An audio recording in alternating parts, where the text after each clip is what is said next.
From Corvallis, Oregon, it's the NCAA Baseball Regionals presented by Capital One. Oregon State can punch its ticket to the Super Regionals with a win tonight.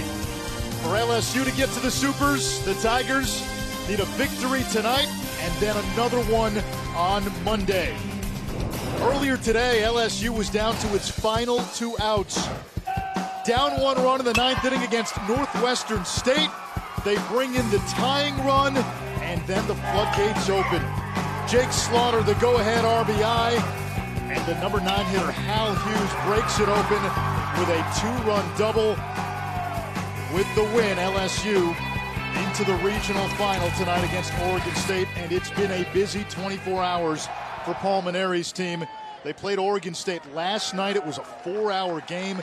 Got back about 11:30-ish, and then back at the stadium today at 10 a.m. to play Northwestern State in the afternoon after a 3-hour game, a little R&R, and then back on the diamond to play in the regional final tonight. Anish Raff alongside JT Snow, the former Gold Glover.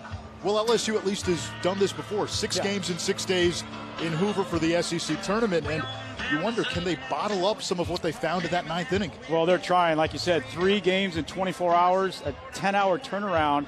The ironic thing to me is the thing that got them into this tournament, the SEC tournament, might end up costing them because they are running low on pitching, and they're really running on fumes. But a good first inning today. Paul Mainieri turned them loose. A great 9th inning, 5 runs. So who knows? It's baseball. Anything can happen. A shortage of pitching against Oregon State is a scary thought because nobody has slowed down this offense. No, they haven't. 14-1 last night, 23 runs in 2 games, a .329 batting average. Up and down this lineup, professional hitters. They have a couple first-rounders in this batting order. For them, it's all about having good at-bats, getting ahead of the pitchers, and catching in with guys in scoring position. That's what happened last night when Oregon State shellacked LSU by a score of 14-1. Kevin Abel from San Diego will take the mound for the Beavers when we come back.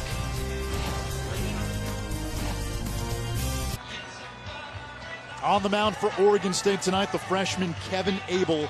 His head coach Pat Casey told us this young man will pitch in the big leagues. He's a big-time pitcher, just a freshman. You see the scouting report on him. You got a great fastball, top out at 94.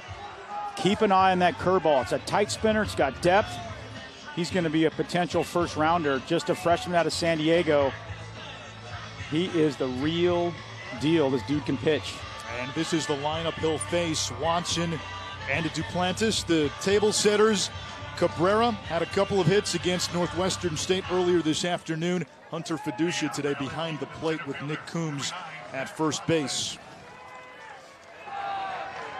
Watson digs in, Abel is ready, and we are about ready for baseball. First pitch swinging up the middle, Caden Grenier. Over the first, 1 pitch, 1 out.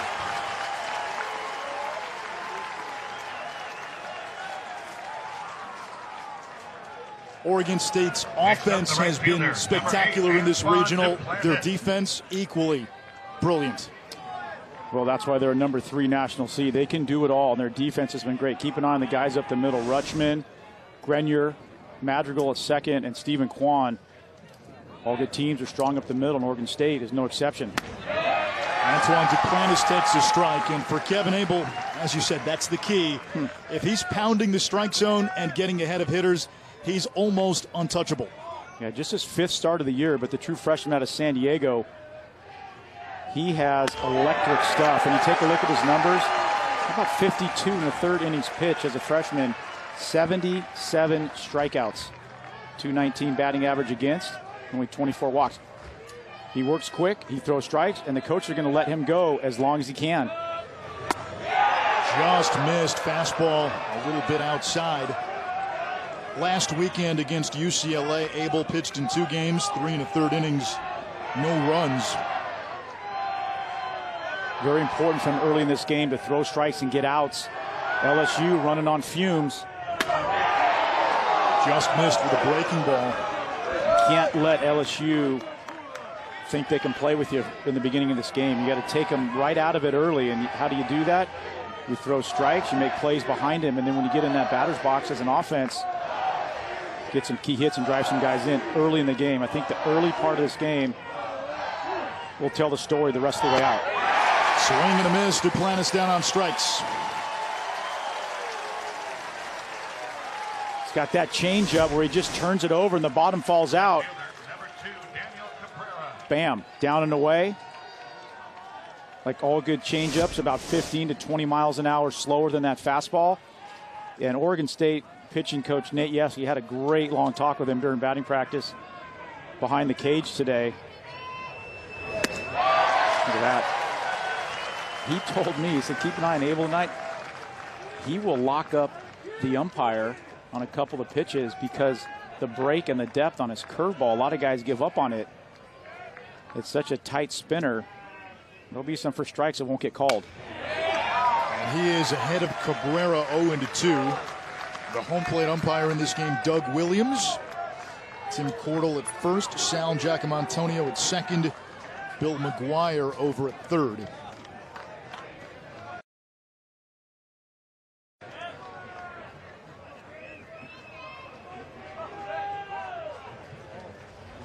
Breaking ball, and Cabrera just stays alive.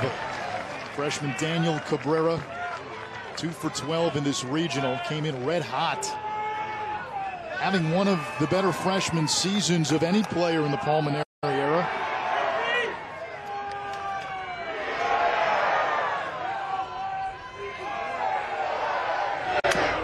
And Cabrera just stays alive, and a great early sign for Oregon State. Abel is pounding the strike zone. Yeah, and you see early on he's going with that off speed, that changeup, especially to these left-handed hitters. What makes a changeup good? Keeping that arm speed up. Got to have that same arm speed as a fastball. You either throw a circle change or you put it back in the palm of your hand, a little palm ball. Keep that arm speed up and just throw it as hard as you can. Little humpback liner to Madrigal at second, and Abel with a very quick 1-2-3 inning. Oregon State coming to bat. The NCAA Baseball Regionals is presented by the Capital One Venture Card. Earn unlimited double miles on every purchase every day. What's in your wallet? And in part by Burger King.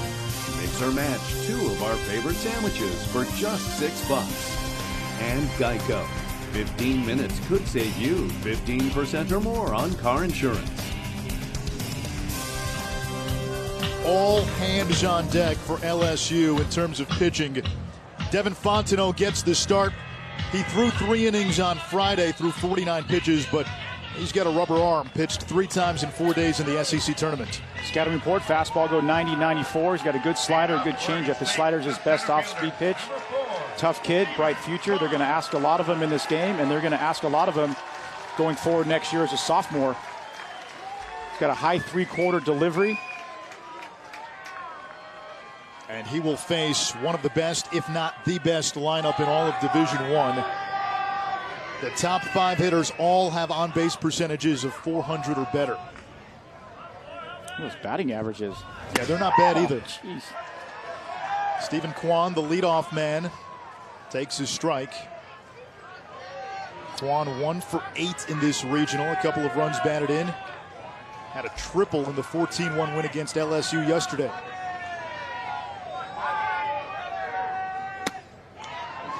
Oh, 2. Like the Oregon State coaches said with Abel, the LSU coaches have said with Fontenot, they're going to try and get as many innings out of him as they can. They don't have much pitching left. They need a strong outing, keep his pitch count down. They need to be in the strike zone early in this game. Kwan hits one in the air left side and foul. One of the things we saw last night between these two teams was Zach Hess was falling behind. The LSU pitcher was falling behind these Oregon State hitters. 1-0, 2-0, 3-1. And then Oregon State just started teeing off. Got to get ahead of these guys. What makes them so good as an offense, very patient. They don't chase outside the zone. They know their strengths.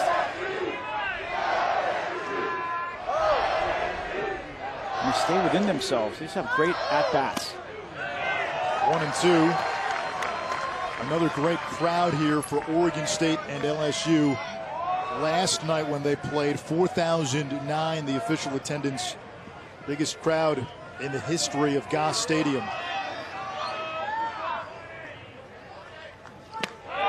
And this is what Quan does. He works counts, he sees pitches. Perfect leadoff guy for this team. You're on base, and let the big boys behind you drive you in.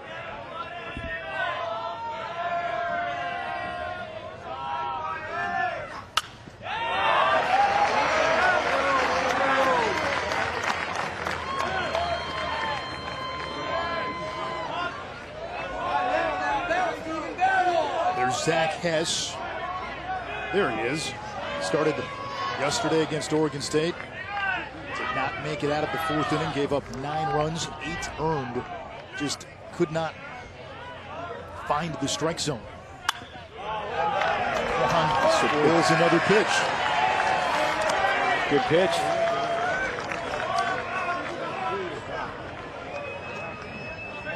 This will be the 8th pitch of the at-bat. What does this do for the rest of the lineup? Gives him a chance to settle in that dugout and watch him throw. Watch the arm angle, see what pitches he throws. That slider, it's a little sweeper. Doesn't have a lot of bite on it. It's got a lot more sweep on it. Yeah, if you're in that dugout, especially on deck, guy in the hole, down the lineup, you get a good look at his rhythm. You get a good look at his arm angle, his release point, and he can share all that information with the guys down the lineup. 3-2 hit high in the air, deep to right field. Duplantis is back. He'll watch it go. The second home run of the season for Stephen Quan. From 0-2 to 1-0.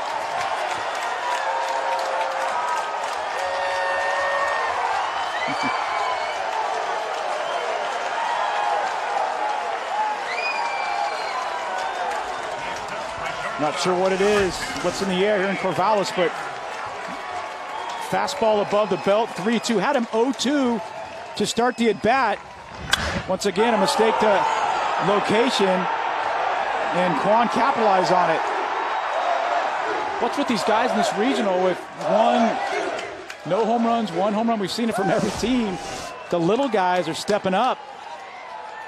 It's just adrenaline being pumped up. A first pitch strike to Caden Grenier, the shortstop out of Henderson, Nevada. That's what Oregon State does. You know, they throw big league at bats on you. 0-2 to 3-2. 0-2. That's got to be a juice home run. When a guy who doesn't hit many comes back to the dugout. Sets the tone. When you're on a ball club and a guy that doesn't hit him, he hits one, everybody kind of puffs their chest out a little bit and says, I'm going to get him tonight too.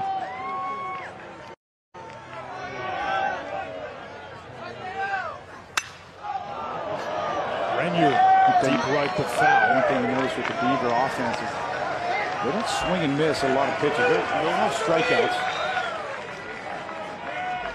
14 strikeouts and 14 walks in the regional so far, so that 1-to-1 ratio is pretty darn good. 329 batting average. I said earlier, 24 runs now scored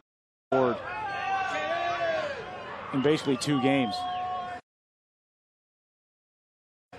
Swing and a miss, Grenier down. So 1 away and in steps Nick Madrigal. The junior projected to be a top 5 draft pick tomorrow. He's driven in 5. That's the most in this regional. And he has been a tough out. 5 for 9 for Oregon State in that 3-hole.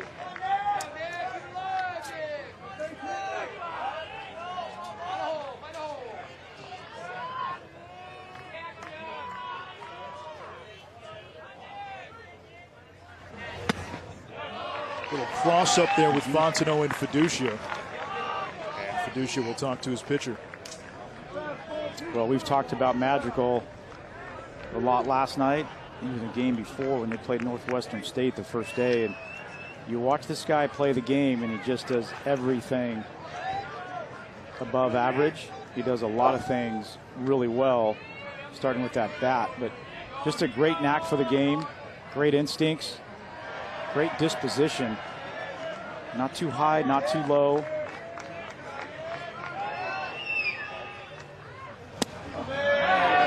He's ahead 2-0. He's one of those guys that you watch him and talk to him and just have that inner confidence. He knows he's a good baseball player and doesn't have to let you know about it. He's had some great coaching up along the way, and since he's been here at Oregon State, if he had missed over 25 games this year, this guy would be a Golden Spikes finalist for sure.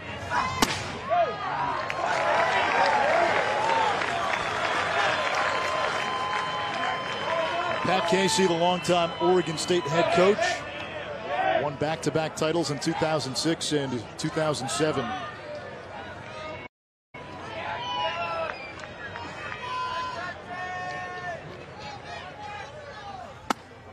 Strike one. This Oregon State offense came into the regional ranked 3rd nationally in batting average, on-base percentage. Last year they were the #1 national seed, #3 this year. Pitching is not as deep, but the offense scoring a run and a half more than it did a year ago. Grounded to second, Broussard. 2 outs.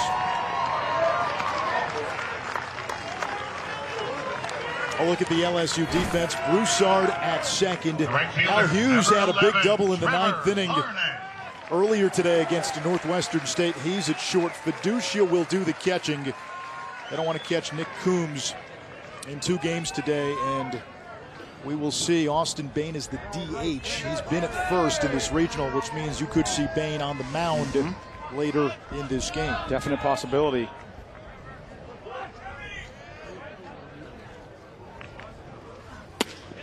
Ball 1 to Trevor Larnach, the right fielder.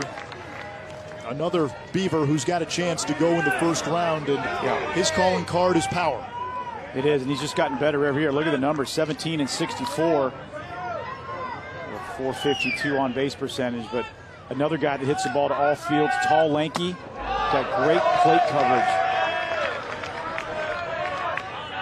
Oh, there you go. He's an 11 on a scale of 1 to 10. That's pretty good.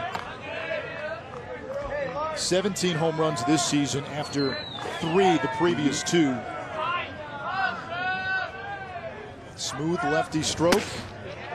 And the power we've seen is to all fields.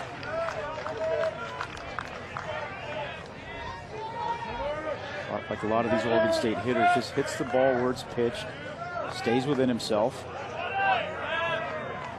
These guys just don't beat themselves at the plate. They just keep coming at you, making you work. You'll see a lot of deep counts. That's why they get ahead in the count so many times. 2-1, 3-1.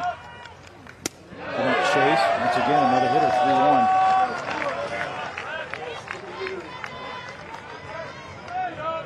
Rain starting to come down here in Corvallis.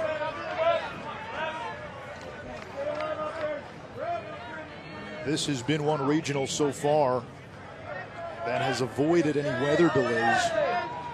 I probably should not have said that. Sorry. Broadcaster jinx. No, we're looking good. The sun's out. It's just a little Oregon shower. Ball 4, Larnach walks. And that'll bring up the catcher, Adley Rutschman. Doesn't get any easier for the pitcher in this Oregon State lineup. Rutschman had a couple of big hits yesterday. Switch hitting catcher hitting 385, getting on base at a 484 clip. Another guy, just a sophomore, but next year Pat Casey talks about this guy, another potential first rounder, and he even went so far as to say this guy might be a 1-1. First player taken in the draft. Switch hitting catcher, can catch, got some serious pop from the plate. It's only going to get better next year. Just 6 home runs on the year, but hits a lot of doubles, hits the gaps. One thing you can't do to this offense is you can't walk guys. You can't give them more than 3 outs an inning. You start walking guys, they pass the baton down that lineup to the next guy. Inside to Rutschman. 66 RBI, tops in the Pac-12. The guy who's second is on first base, Larnach.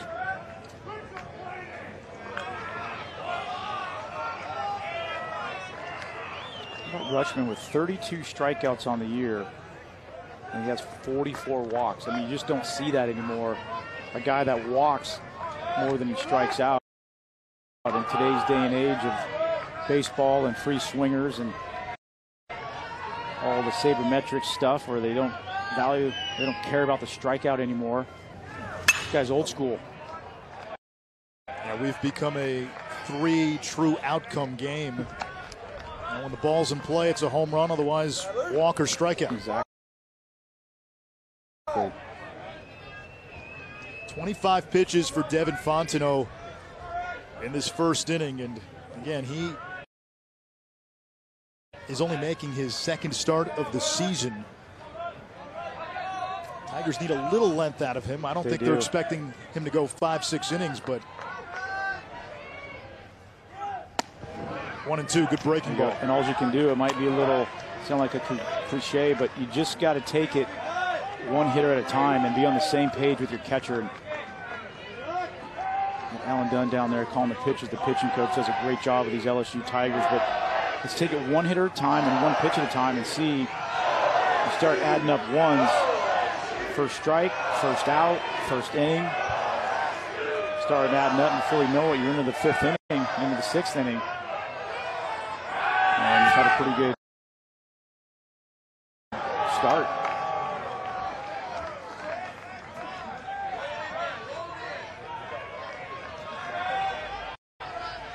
Alan Dunn, the LSU pitching coach. We talked to him this morning. He knew his work was going to be a challenge today. He said, let's just get to this game tonight, and then we'll figure it out as we go along.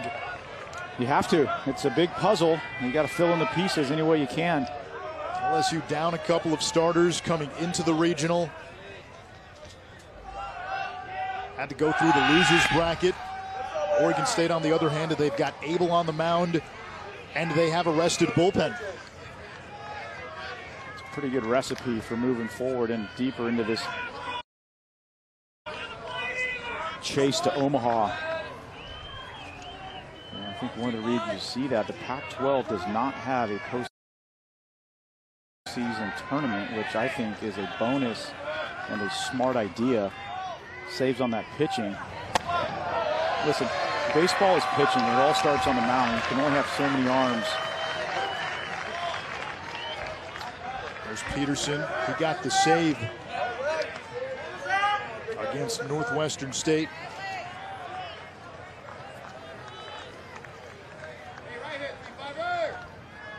He can hit a little bit too. Well, that's what he says. He can hit doubles. That's what the small sample size says. 3 balls, 2 strikes, so Larnick will be off with the pitch. How about that? Another 3-ball count to an Oregon State hitter. Running the count full, 3-2. 27 pitches now in the first inning. Keep that pitch count, 15 pitches, 12 to 15 an inning is a great number. And Oregon State has that ability, their lineup, to drive up that pitch count on opposing pitchers. 29th pitch of the inning coming. Runner goes. It's fouled off.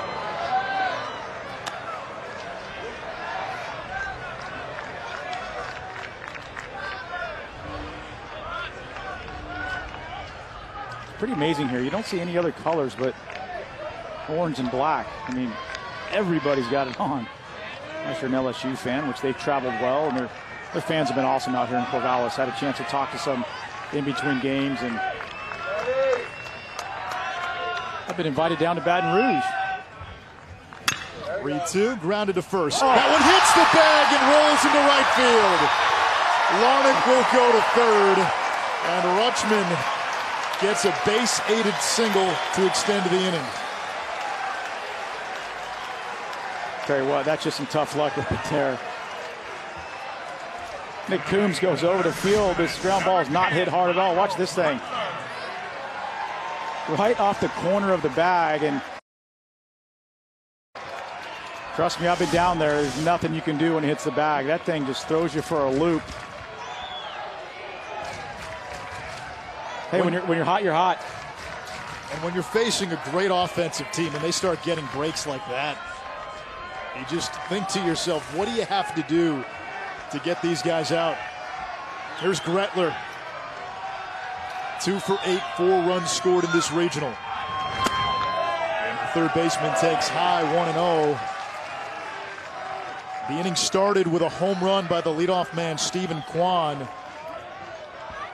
But these Oregon State hitters making Fontenot work. 31 pitches already.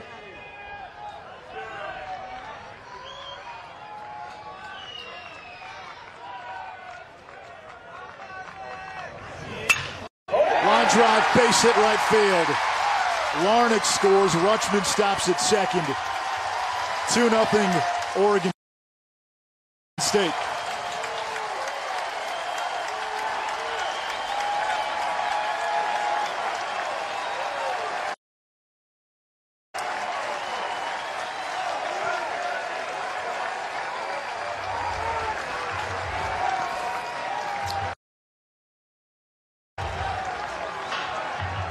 They keep coming at you. There's just no let up. They hit the ball to all fields. They work the counts. The thing that's impressed me with this Oregon State team is when they get guys in scoring position, they deliver. They throw a good at bat on you. They hit the ball in the barrel. Pitching coach Alan Dunn having a word with his freshman right-hander. Fontenot's longest outing of the season was 3 innings back on May 5th. He threw a season-high 48 pitches on Friday at 32 with 2 outs in the first inning. Now batting the designated hitter, number 28, Kyle Novak. And here is Kyle Novak. He's got a home run in this regional.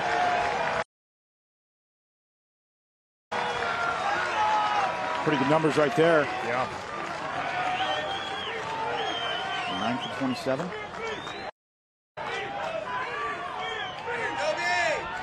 5, season.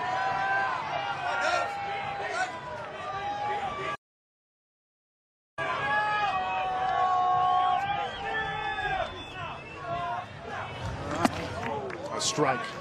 What we've seen so far, JT, Oregon State, if you give them an opening of any kind, they take it. And this was an inning where it looked like Fontenot was going to get out of it. The ball hits the first base bag, and then the very next batter, Gretler, makes you pay with an RBI single. That's not LSU's fault. That's just taking advantage when opportunity presents itself. And I've watched these guys take batting practice these last couple days, and their batting practice is so impressive. I mean, they keep the ball out of the air. They hit line drives. Every one of these hitters,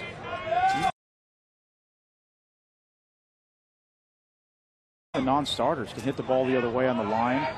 It's like watching a big league team. Obviously, the talent's a little different, but it's like watching a big league team's approach in batting practice.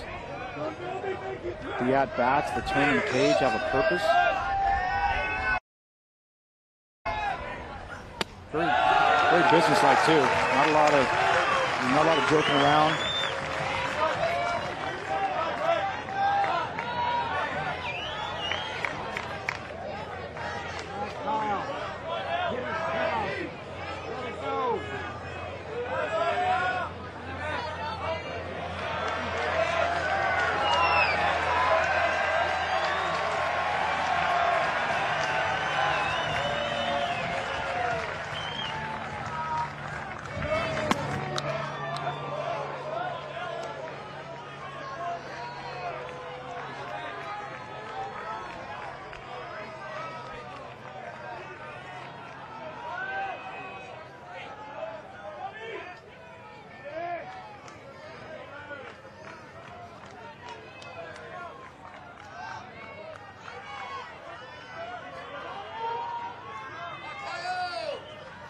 Two coming to Novak.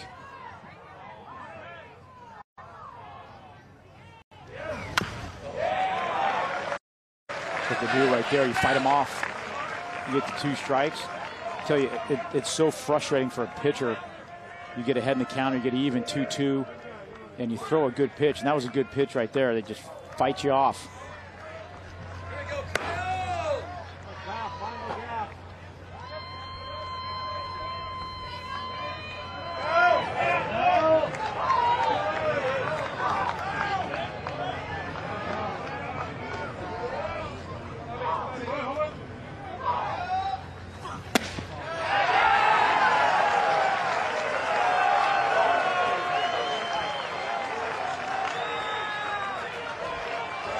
We welcome those of you who just watched Florida State and UCLA in Oklahoma City from the Women's College World Series. We welcome you to Corvallis.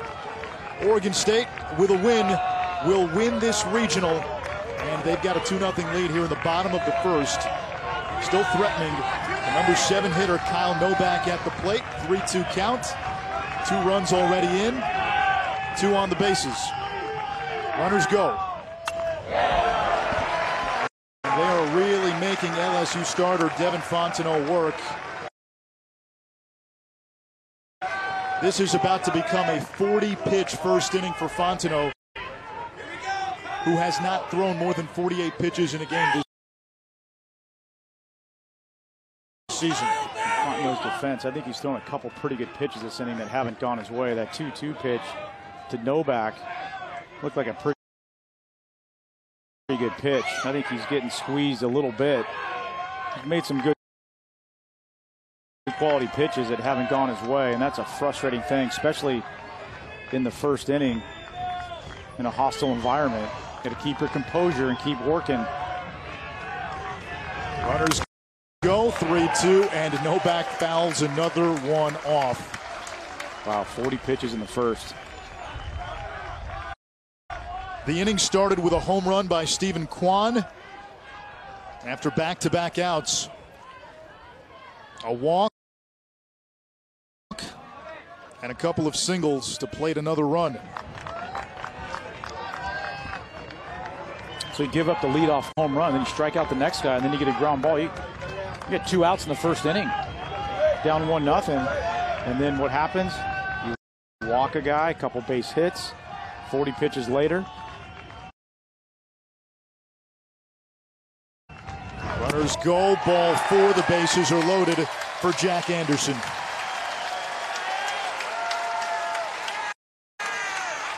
Well, that's what Oregon State does. I said it earlier. They fight off good pitches. They don't extend and go out of the zone. So if you don't throw it over the plate, they usually don't swing at it.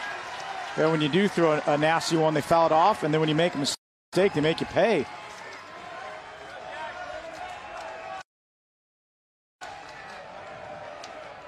Rutschman, the runner, at third. Gretler at second. And Novak at first. Anderson at the plate, 2 for 4 in this regional. And that hits him, and it will force in a run.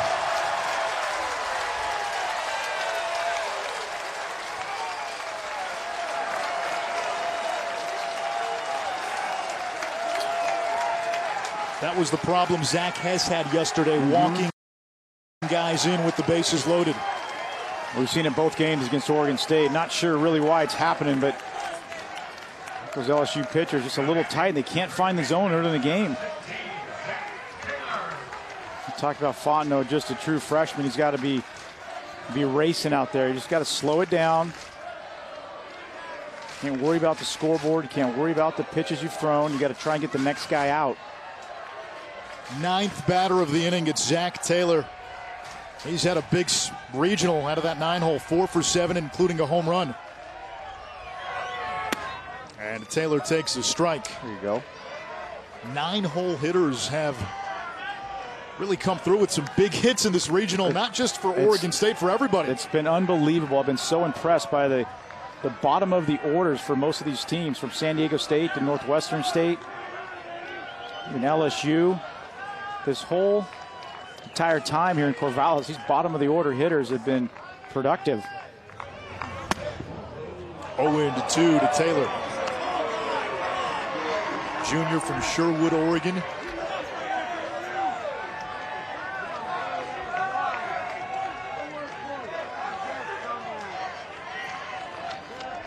In Oregon State's 14-1 win against LSU yesterday, they sent 9 batters up in 2 separate innings, the 3rd and 4th.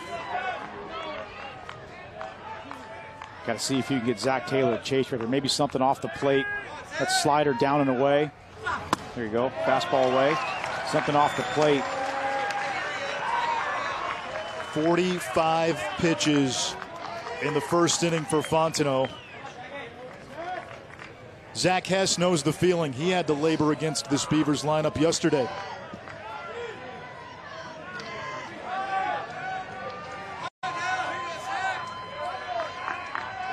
And Paul Maneri and Alan Dunn just don't have a ton of options when it comes to pitching right now. Taylor is down on strikes. That'll do it. It took 46 pitches for Fontenot, and Oregon State plates 3. For those of you just joining us, Oregon State did not waste much time. Stephen Kwan, the leadoff man for the Beavers. His 2nd home run of the season, a solo shot to right. Michael Gretler, an RBI single to the opposite field. And then with the bases loaded, Jack Anderson plunked in the backside. That forces in a run. 3-0 Oregon State after 1 inning of play. The freshman Kevin Abel has a lead to work with as he faces Austin Bain, who takes down an in. It is a relentless Beavers offense, to say the least. Abel threw 11 pitches in that first inning, 9 for strikes. Right center field. And that is caught by Larnach. Good evening, Anish Shroff alongside JT Snow. The challenge for LSU going into this game was, how do you find enough pitching? And it's not just finding pitching, it's finding pitching that can get Oregon State out. Yeah, they're running low. They're running on empty on pitching. 3 games in 24 hours. Had a 10-hour turnaround coming in today. And coaches for LSU were up front with us. They said, we have to piece it together and we got to get some outs. And you might see everybody on that staff get an inning or 2 tonight. Nick Coombs pops one up, left center field, and coming in to make the catch is Anderson. So Abel doing exactly what you want if you were Pat Casey in that Oregon State dugout. The Beavers get you 3. He comes out throwing strikes. He's only thrown 3 pitches and he's gotten 2 outs. Well, that's what you do. It's a sign of a good team and a pitcher that gets it. Team gets you 3 runs in the first. What do? You come out the next inning, you pump that strike zone, fill it up with strikes, and get your team right back in the dugout. Strike to Hunter Fiducia, the catcher from Lake Charles, Louisiana.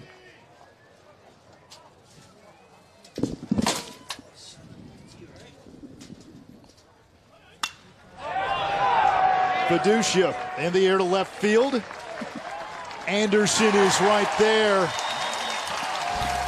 A quick inning for Abel. We go to the bottom of the 2nd.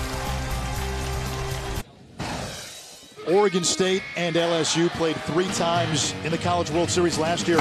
Oregon State won 13-1, and then LSU silenced the Beaver Bats, winning 3-1, and then coming back to win by a score of 6-1. In those last 2 games, LSU held Oregon State to a total of 5 hits. And with the win, LSU played in the College World Series final. Oregon State season ended, and that's the prologue for this game. LSU, like they had to do in Omaha last year, has to beat Oregon State twice to win the regional. All Oregon State has to do is win once.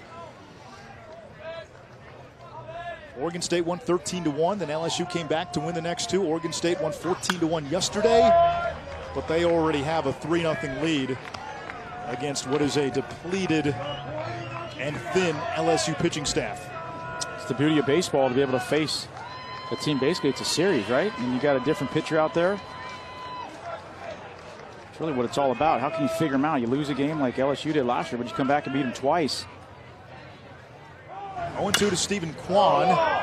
Fouls that off his foot. First inning, he was down 0-2 in the count. Battled back to 3-2, and it did this. Yep, fastball above the belt. 2nd home run of the year for Stephen Kwan. A little fastball up, rides it out of here. This guy really sets the tone for this offense. Let's check out this at bat. 0-2 again. Fouls one off his foot. Season high 49 pitches now for Fontenot. Number 50. There you go. Grounded to first. Coombs to Fontenot covering. It gets away. Not a lot of foul ground, so Quan will stay right there. And Oregon State has the leadoff man on. It bears repeating, you can't give this team extra outs. No, and Coombs is a normal catcher, and you can't catch him twice in one day, so they put him at first. He fields it fine, but what he does when he throws it to the pitcher, watch his arm, he kind of flips it from the side, gives him a little side shot. You got to give it more underhand and give it that pitcher as soon as you can. The pitcher's got to get to the line and get up the line. He's got a lot of things going on. Trying to find the ball, catch the ball, step on the bag with that right foot. In all fairness, not really a first baseman. They're in there for his bat. But still, another miscue. Grenier takes outside. See, you were a Gold Glove first baseman. You won 6 of them, and you know you hear it often. You can hide a guy at first. That had to just bother you when you heard that, right? Yeah, we tell people no way. You want to hide, put him out there for 140 games and see if you can hide him. Other than the pitcher and the catcher, the first baseman's involved in more plays on the field than anybody. Yep. Grenier squares, pulls it back. I understand if maybe you're a catcher or you're a DH playing in a interleague game and you want to play a guy over there for a game or two. Maybe a guy gets hurt and he needs a couple days off, but it's like anything in sport. The longer you're out there, the weaknesses are going to show.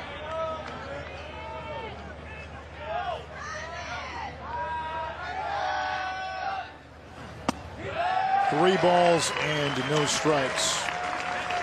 And I don't know how much longer LSU can go with Fontenot. Yeah, at least try and get him through this inning. Give him 2 innings.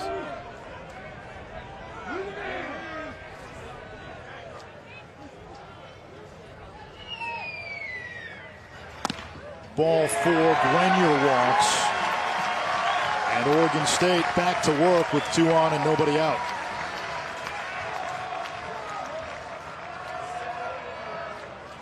Kodros continues to get loose in the Tiger bullpen. Second baseman, number 3, Nick Madrigal.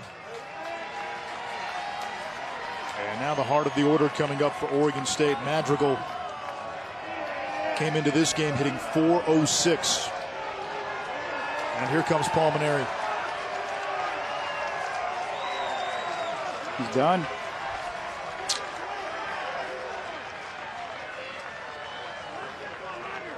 Fontenot's day is done. We'll be back. The Bases Loaded channel is your best avenue to watch these college baseball regionals. Matt Schick and Mike Rooney will take you from regional to regional. Starting to see some tickets punched to the Super Regionals. Congratulations to UW Washington, the Huskies winning the Conway Regional, and Stetson, the Hatters out of DeLand, Florida. They were a regional host. That's where Jacob deGrom played. And Stetson on to the Supers.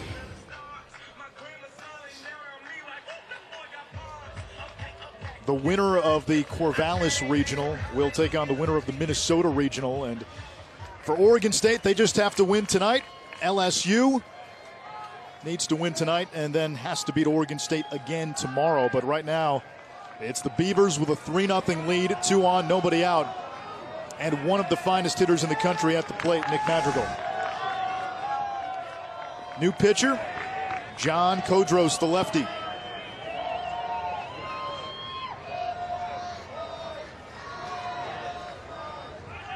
Normally a situational lefty, but all hands on deck. Madrigal bunts. Who's covering first base? The second baseman got there too late. No throw. Bases loaded. Nobody out. You want to talk about a team player? Check out Nick Madrigal, and that's a miscommunication. You got the pitch. They got the pitcher falling off the third base side. Can bunt this ball down to first. Second baseman's got to bust it and get it over there. Just late. Coombs, we said, is not a first baseman. Everybody's safe. You know, with the right-handed hitting Madrigal, the second baseman, Broussard, was holding the runner close at second, so he had to go a long way, but you got to have communication between that first baseman and that pitcher. Trevor Larnach now, who has 2 grand slams this season.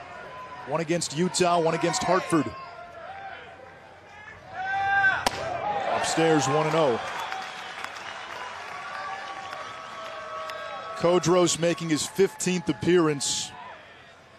Only 8 2/3 innings pitched, so he's usually in for a batter or 2 at a time.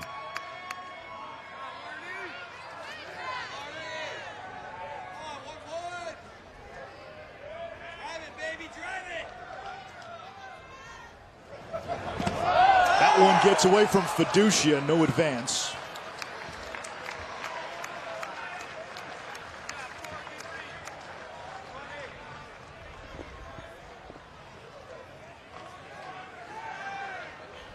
LSU eliminated Oregon State from the postseason last year. That was in Omaha.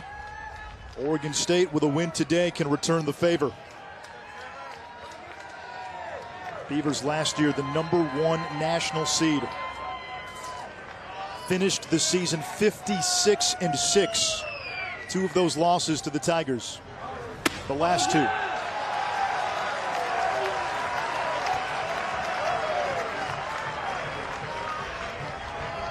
All Devin Fontenot can do is watch. Tough day. You know, LSU's pitchers just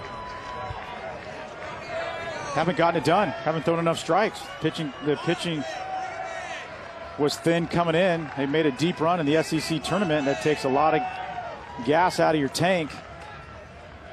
And it's all about starting pitching. If you don't have it, you're not going to go very far. And LSU walks in a run. That happened a few times yesterday. Today, Oregon State has scored 2 runs, one with a batter being hit with the bases loaded, and now Larnach walking with the bases loaded. Got to be careful here for Oregon State, because this thing can get out of hand real quick if you don't throw strikes. And then LSU, this thing will get out of hand. I know we've been saying it all for the last 2 days, but you know what? You got to throw strikes. If they beat you, they beat you. They beat you with base hits, you tip your cap to them. Just can't walk guys. Rutschman, the catcher. Switch hitter batting from the right side now. He's having an All-America type season. And a big hit here could blow this game open in the second inning. Impressive thing about Adley Rutschman is his splits have gotten better. Switch hitter, they were really off last year. This year he's pulled them up, and he's about equal from both sides of the plate. 2 balls, no strikes. Fiducia will talk to Kodros.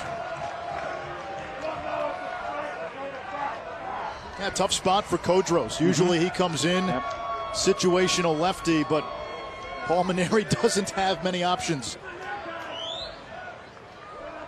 Hilliard and Labus, guys who have started for LSU this season because of injury, unavailable in this regional. That's another big thing that we need to, you know, in LSU's case, they've had some injuries on the mound, so they don't have a couple guys that would really make a difference on this team. And you got to go. Everybody has injuries, and you got to play this game hurt sometimes. But a couple of rotator issues with some pitchers, and they can't pitch. 3 balls and no strikes. And if you're Rutschman, are you taking 2 here? Yeah.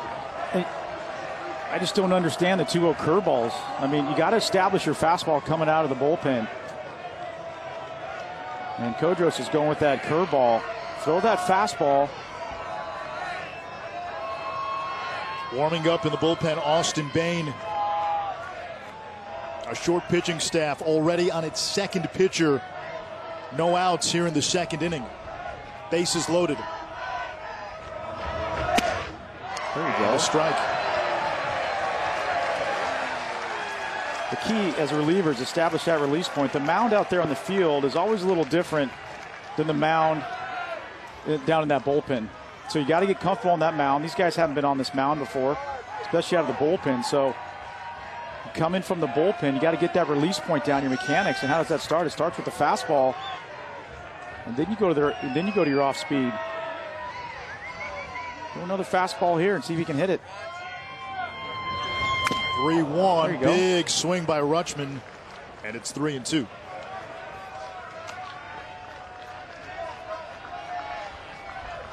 What happens is when you start walking guys, it really puts a lot of pressure on your defense because you kind of check out. It's tough. These guys have played a lot of baseball, the LSU Tigers. Stay engaged defensively, especially on that infield, and when your pitchers keep going ball one, ball two, ball three, it's become such a mental grind that when balls are put in play, maybe you're a step slow, maybe you don't pick it up right away.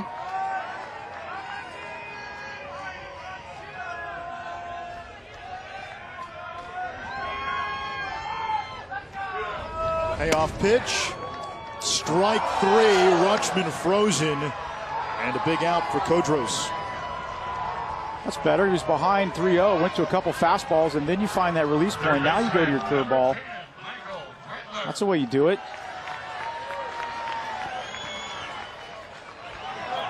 Michael Gretler now steps in. He had an RBI single in the first inning.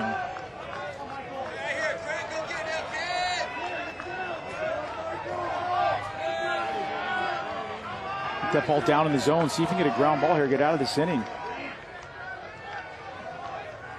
Gretler now has an 11-game hit streak. And outside 1-0. And the thing is when you're not throwing strikes and you're throwing pitches like that, those are easy takes for hitters. Those are, you see it out of the hand at that height, that velocity, or that angle, you know it's a ball, so it's an easy take. And you start falling behind, hitters can get settled in and they can zone you in so that when you do throw a strike, your eyes light up and you hit it hard somewhere. Breaking ball in there. I've only seen him for a couple batters, but he's a guy I might sit on breaking ball, especially if you're right-handed. I would crowd that plate, get right on top of that plate, and just sit fastball or sit curveball. If he throws you that fastball, take it.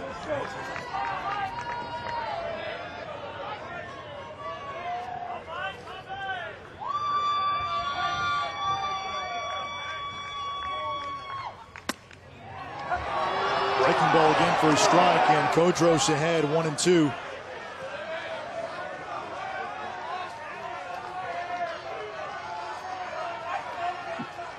Gotta love the Oregon State fans.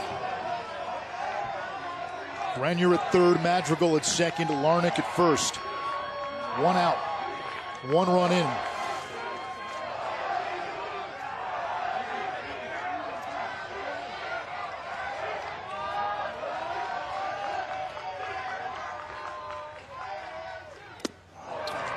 And 2 big back-to-back strikeouts by Kodros as Gretler chases. Designated hitter, number 28. Fans from Baton Rouge still here. That's the way you do it. Settle down a little bit. Now he's locating. Talked about it earlier. Come in from that bullpen. Throw that fastball. Get that release point. Now if Kodros can get no back and get out of this with minimal damage. Disaster dodged by LSU, and you've got to think that's got to at least provide a little bit of momentum in that Tigers dugout.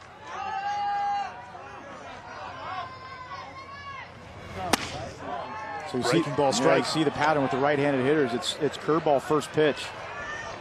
You see that if you're in that lineup in that Oregon State dugout, you see that. Go up there and sit on that thing. Like I said earlier, crowd that plate. Novak has 5 home runs on the season, including 1 in this regional. Walked his first time. 5th-year senior at the dish.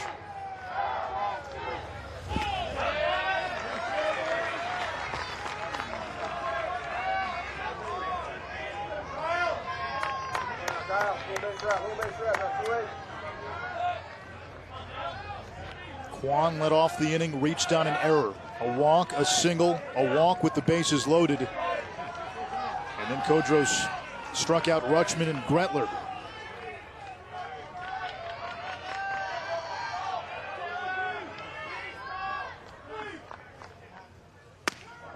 Mm. 2-1. That's the back door of that curveball. It's a pretty good one, too. It's a big sweeper. Starts it out away from those right-handed hitters. Tries to just pick that outside part of the plate. Oregon State, JT, they've been so good in these spots. 14 two-out RBI in this regional. Something that really jumps out off the pages on you. 2-out RBI, 2-out hitting. Any hitting coach will tell you we pride ourselves on that. Ground ball left side. Hughes backhand goes to third, safe. Slaughter was not on the bag as Madrigal slides in there. A run scores. It's 5-0. Talked about it earlier when you're out there standing on defense and it's a lot of balls. Jake Slaughter went to sleep right there. You got to cover every base. I think you assume that Hughes might go to second or go across a diamond. Watch this, in the hole, Slaughter just stands there. You got to get over to third. You can't assume anything. You should be over there at third base, playing like a first baseman, ready to stretch. And we've seen LSU fall asleep on a couple of plays mentally in this tournament, and it's cost them. And there's another one. The throw beat Madrigal, but Slaughter was not on the bag, and Paul Manortoneri just hoping Kodros can get out of this with the score being 5-0, and then you tell your team, still got 7 innings. Here's Anderson, hit by pitch with the bases loaded. Third game in 24 hours for LSU.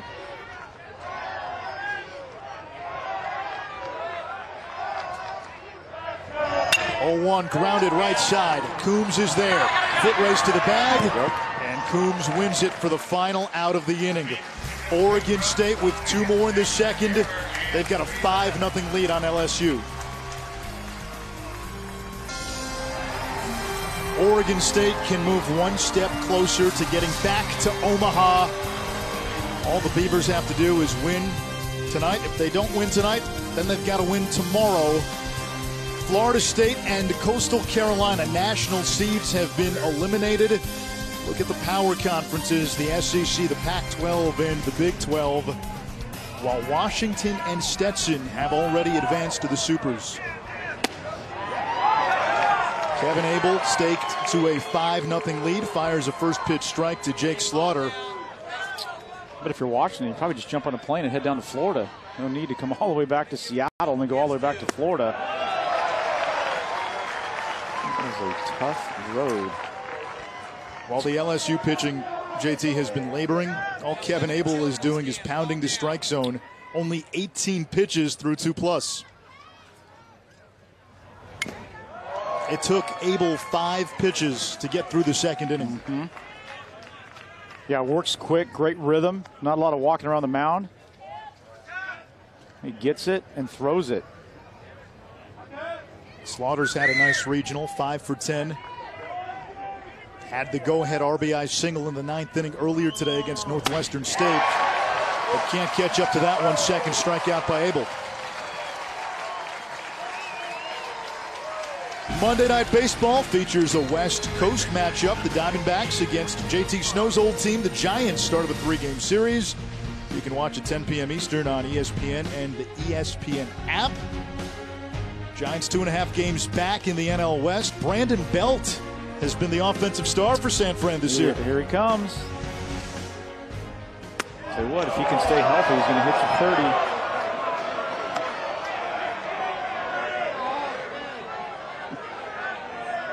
There is close to 4,000 umpires. Well, make that 4,004 with the guys in the field, but these fans are unbelievable. They love their baseball up here.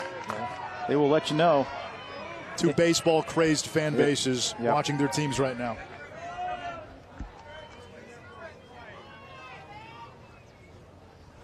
To Broussard in there for a strike. See Abel's mechanics, you can just tell, just a power pitcher, gets on that back leg right over the top, and he drives it's a home play with those legs. What did Pat Casey tell us? There's a waiting list for season tickets here in Oregon State. All right, Kevin, go work him now. Go get him. It's a cozy stadium, a narrow cockpit of brick and iron and steel. Opened in 1907. Tapped weakly up the third baseline. Abel bare hands over the first. And Broussard able to beat it out unless they say it was a foul ball. That seems to be the debate right now. Broussard at first base. I didn't think, foul ball, it's a hit. Yeah, I didn't think it was a foul ball off the bat. He reached out and tried to protect. Take another look right here from the side. Yeah, that hit. Where did that hit? That didn't hit his foot. No, you see those right on the corner of the plate. You see those little black beads, like little rubber beads.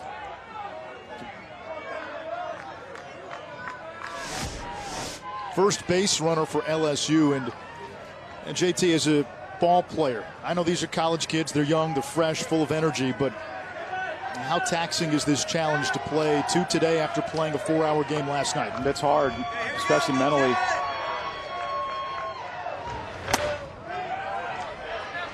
Travel they've had, they've been here since most of these guys flew in Wednesday.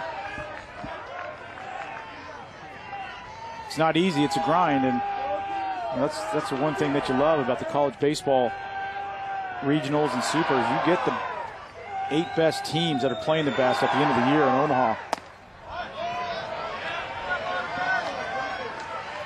2 balls, no strikes to the number 9 hitter, Al Hughes.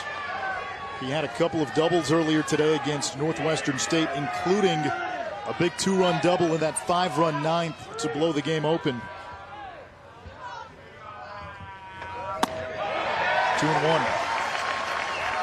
Hughes' dad, Pete, former head coach at Oklahoma, Virginia Tech, and Boston College. Right now an assistant at Georgia.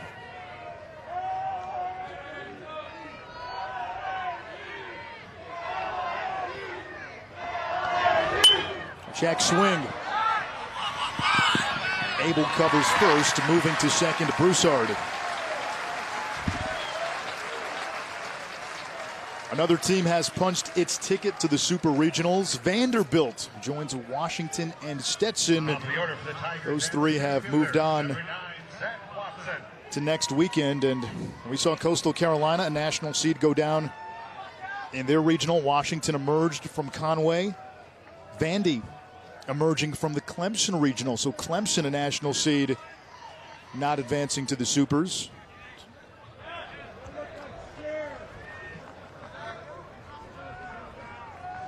Two of the 3 seeds not even seeded. There's some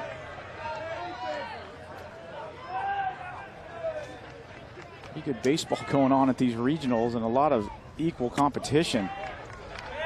The field is starting to come back. You see it in baseball. We see it a lot in college basketball with I think these kids now coming out of high school, it's not necessarily where you go, but it's a chance to play right away. And that's pretty much become a level playing field. These teams that aren't seeded, they know and they think they can play with anybody. A lot of these coming out of those power conferences. SEC, Pac-12, ACC.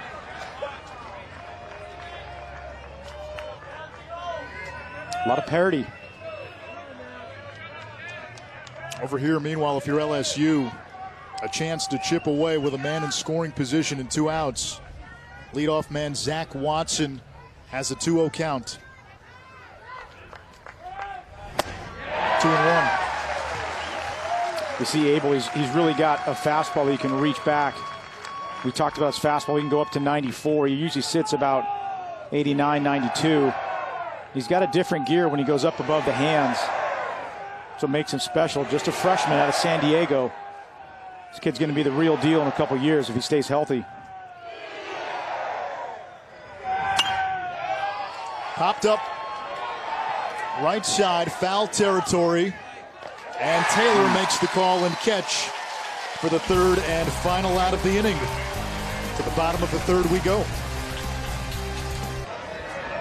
New pitcher for LSU, Austin Bain, third pitcher in as many innings for the Tigers.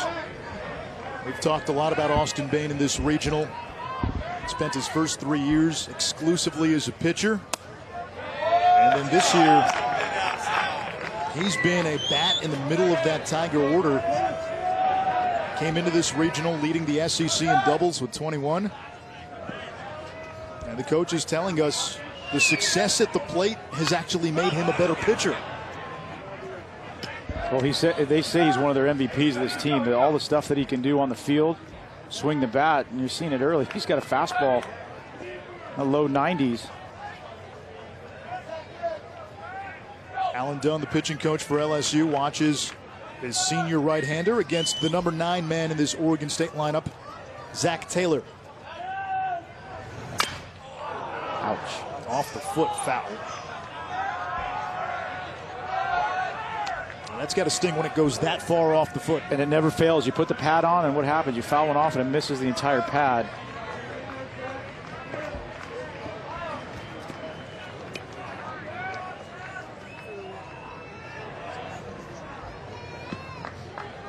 Oh, Zach, right here now.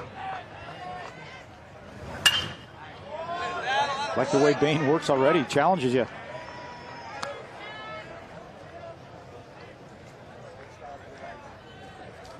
Oregon State sent up 17 batters to the plate in the first 2 innings. Right here, battle, Zach. Here we go. Attaboy.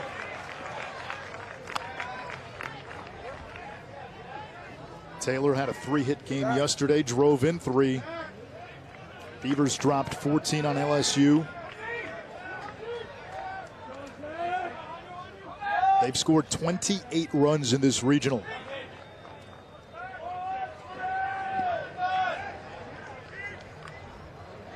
In 20 innings. That's a blooper. Fisted out to the infield, and diving to make the catch is Broussard. Here's Stephen Kwan, the leadoff man. Led off the bottom of the first with a big fly. He worked that count. He was down 0-2 to start this game. Worked it full back to 3-2. Fouled off a couple tough pitches. Gets a mistake at the belt. Gets that barrel to the ball. A little extension with the hands.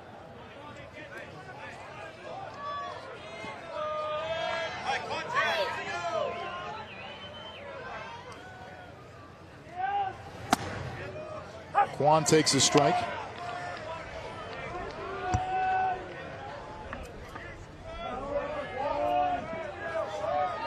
Kwan has scored 57 runs this season.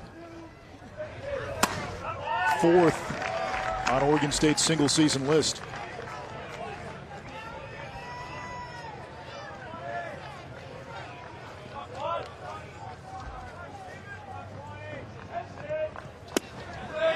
Two and one.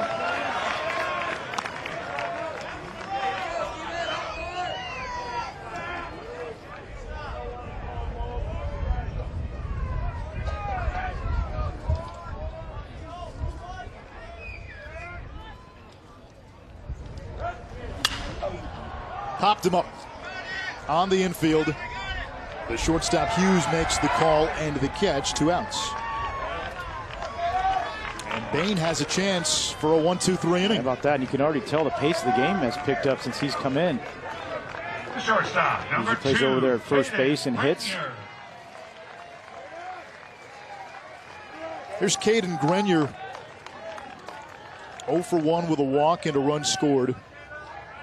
Now, it's interesting to talk to some of these two-way players because they realize how number one, how tough it is to hit, and number 2, the pace of the game. So when they're not hitting, if they got to go on that mound. Casey Schmidt from San Diego State, another good two-way player. They usually come in, throwing the fastball, and throwing strikes. Bain ahead 0-2.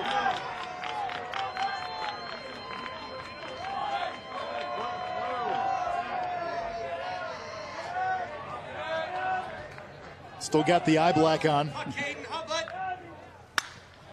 3 Grenier, a high drive, deep left center field. Goodbye.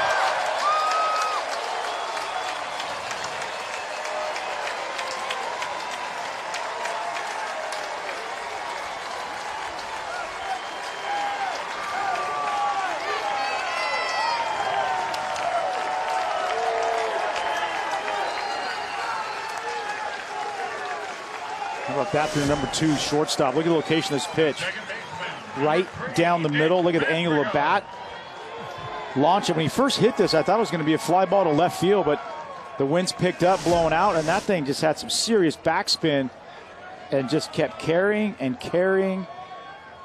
Pretty impressive. Quick hands right there.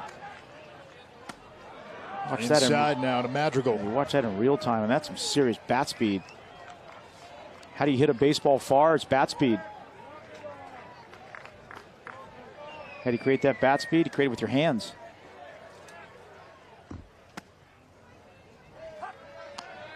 Power comes from the lower half. Bat speed comes from the hands. You put it together. Strong lower half and quick hands. You got a chance to hit for some power.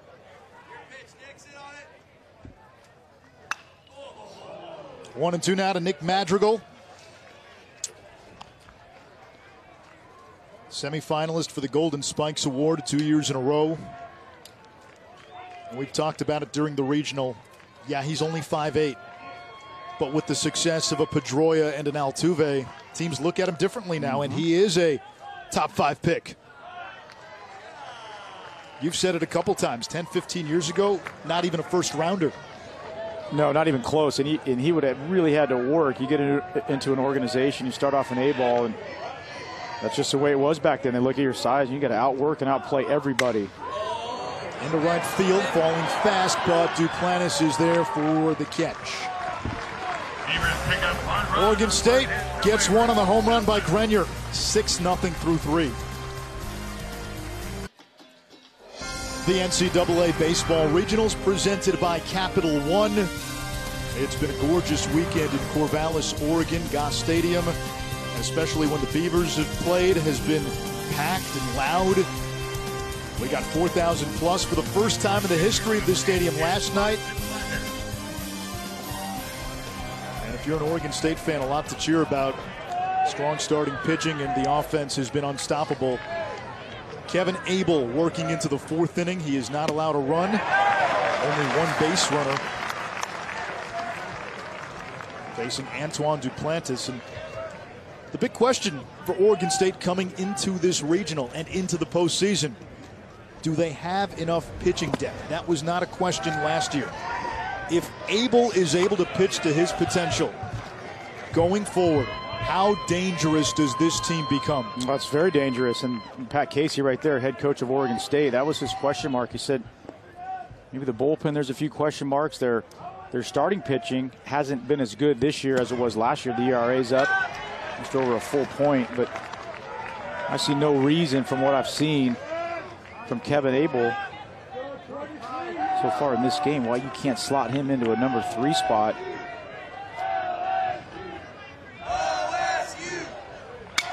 Duplantis, left center field. And Anderson is there, one down. He's been impressive. We've seen a lot of bad swings from the LSU hitters. And basically, we talked earlier about his off-speed stuff. That curveball and that changeup are both very good. Plus pitches, as Nate Yeske, the pitching coach at Oregon State, he described him to me during batting practice. Fastball goes 94. Seen a lot of those swings because it's hard to pick up. That curveball's got such a tight spin on it. It's got some depth. It's got some bite. Even that changeup right there. You know, when you got there's pitching coach Nate Yeske. Been here at Oregon State for 10 years. He does a great job. 10th season, pitched at UNLV.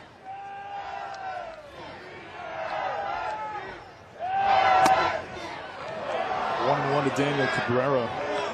Anytime you get a young pitcher that'll throw his changeup first pitch to somebody in that middle of that order, you know he's got some confidence, and you know it's a good one. I asked Nate, I said, how does he throw his changeup? Because I really don't know. never really asked him. It's been so good. Coming out of high school, I just let him throw it. The question with Abel this season has been control. 52 and a third innings pitched coming into today. 38 walks, but 77 strikeouts. So that tells you what kind of stuff he has. He has not walked anybody so far. If he's throwing strikes, you're looking at Friday night stuff. Absolutely. And Nate Yeske said, take a look at his numbers and take a look at Luke Heimlich's and then project Abel's out because he's had a lot less work. And he goes, it's going to raise your eyebrows. I mean, the numbers are better than Luke Heimlich. There's Luke right in the background.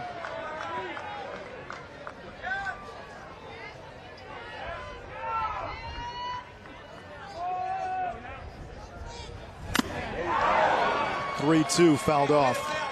And he knows those are just projections, and if teams face you more, they can kind of try and figure you out or maybe have some success. But to have those numbers jump off the page at you as a true freshman,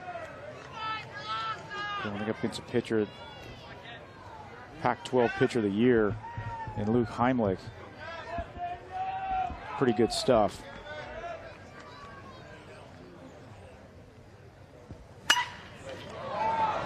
Lifted to deep left center. Juan makes the catch.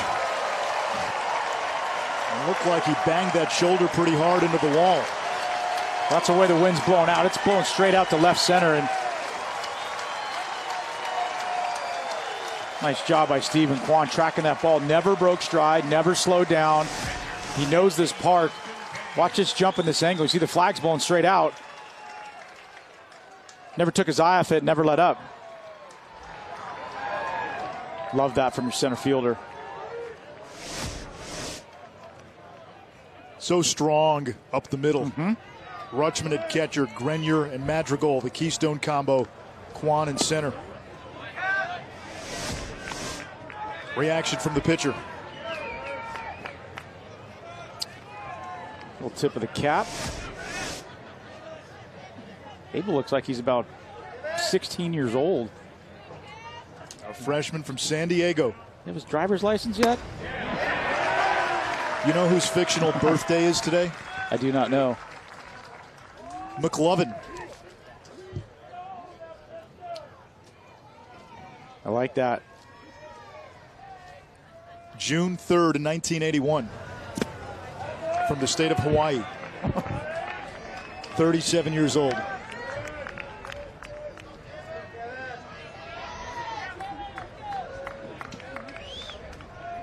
We just had a young man come into our booth. We did. And handed JT Snow some popcorn. There's 2 outs, so we'll tell the story in the bottom of the 4th inning. My man Nolan last night from the party deck. You owe him $1, by the way. I do. I met his dad before the game.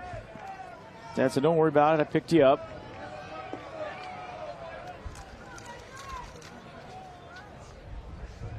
Two balls, 2 strikes, 2 outs. Breaking ball. Oh, nasty. Uncle Charlie for the strikeout. We go to the bottom of the 4th. 6-zip Beavers. They've done it with defense and pitching. Great play by Kwan in center field. Abel loves it.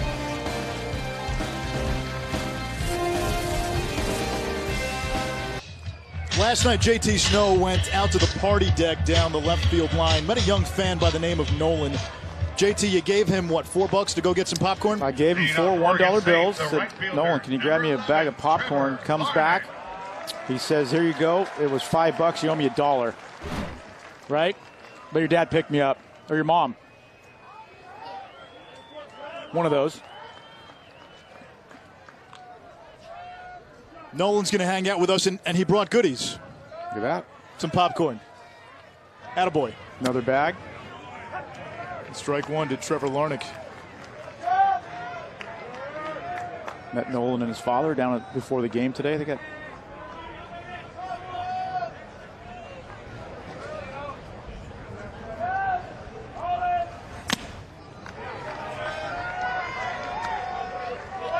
All JT had to do, what did you have to do for that dollar? You had to wish Nolan's mom a happy birthday, That's right, Heidi, right?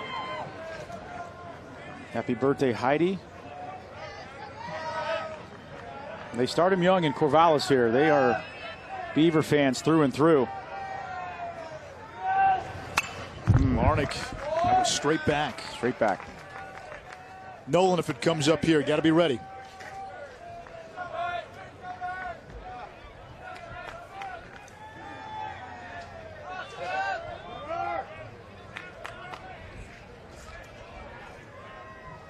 Oregon State has scored in every inning. Second inning of work for Austin Bain, and he gets Larnick swinging for the first out. For more coverage of the Division I Baseball Regionals and interactive brackets, go to NCAA.com. In steps Adley Rutschman, the catcher. A single and a strikeout. Rutschman last year as a freshman played on the Oregon State football team. He was the kickoff specialist, a left-footed kicker. Actually recovered an onside kick against Boise State. Tackled Christian McCaffrey in one game. That's awesome.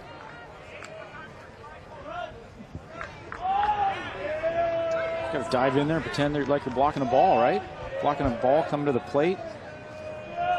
Smother that football in the onside kick. You have a 63-yarder in high school.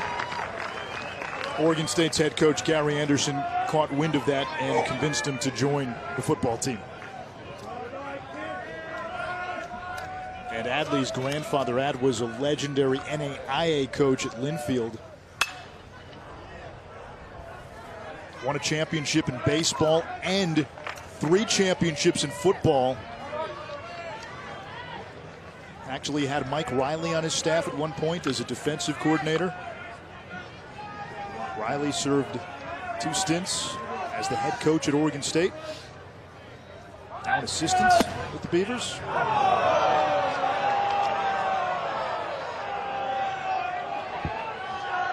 Austin Bain's picked it up a little bit. I like it. Picking up that tempo, throwing a lot of strikes. 2-2 to Rutschman.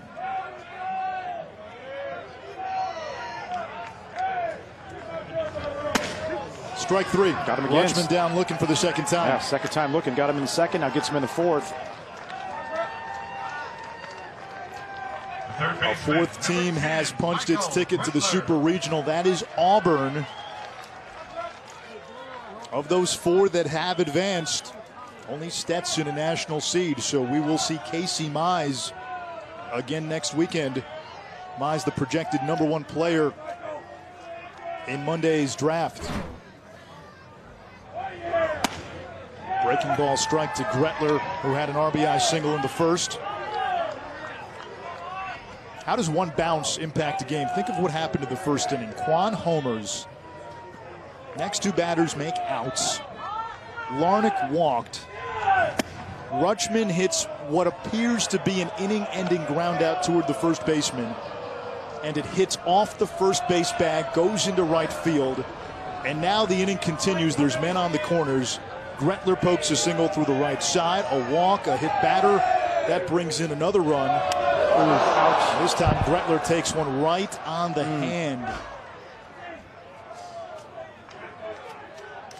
Can't afford to lose that guy.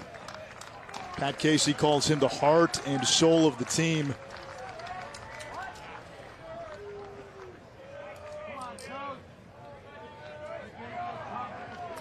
So one thing you can't have late in the season, take a replay. Look at the replay.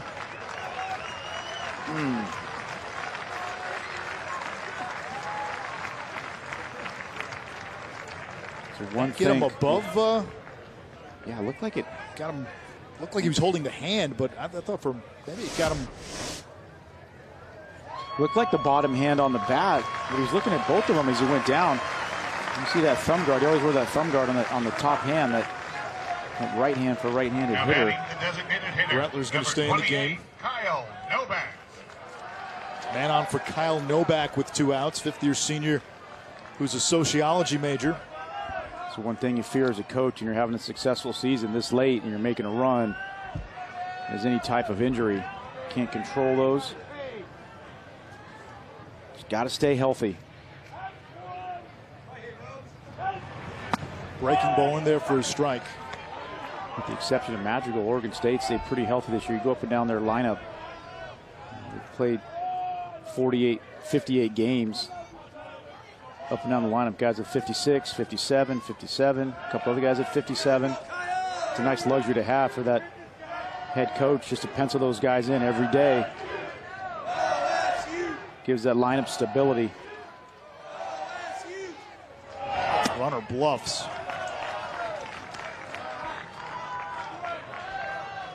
Saw Oregon State get off to a big lead last night.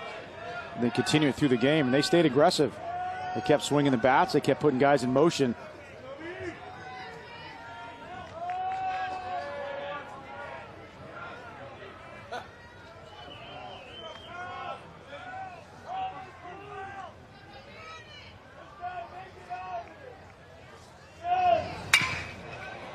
Grounded to short. Hughes off balance. The throw to first, not in time. An infield hit for Novak, first and second to 2 outs. It's a pretty good play by Hughes at short. Ball just not hit hard enough. Does a great job of circling it. Takes a tricky little hop at the end. Shows off a good pair of hands, but just 3-hopper. Picks it on the run. Just not enough arm strength to get it there deep in that hole. Great hustle by Kyle Novak all the way down that line, busting it. For those of you that may have just watched the NBA Finals, Steph Curry, finals record with 9 threes. Golden State wins game 2. It's 6-0 Oregon State, bottom of the 4th. If the Beavers win, they move on to the Super Regionals. LSU has to beat Oregon State twice to get to the Supers. Last year, these two played in the College World Series 3 times. Oregon State won the first game, and then LSU in Omaha had to beat Oregon State twice to get a trip to the College World Series Finals. The Tigers were able to do that, but Oregon State can serve up some revenge with a win today, and they've got a 6-0 lead, threatening for more with 2 outs, 2 on in the 4th. 0-1 to Jack Anderson. A couple of home runs by the Beavers today. Stephen Kwan in the bottom of the 1st. Caden Grenier in the 3rd. Oregon State has scored in every inning so far except for this 4th inning.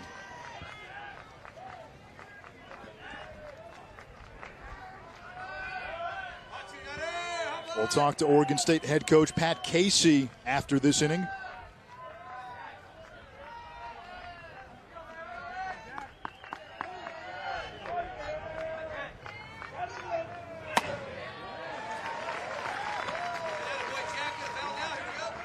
Anish Shroff alongside JT Snow, and JT, even the bottom of the order hitters in this lineup, they don't give away at bats. You're exactly right. They're tough outs. That's all you want to be, especially down at the bottom of that order. You want to be a tough out. See a lot of pitches, make that pitcher work. Your job is to be a tough out and try and turn that lineup over. Get back to those big boys at the top. Anderson held up.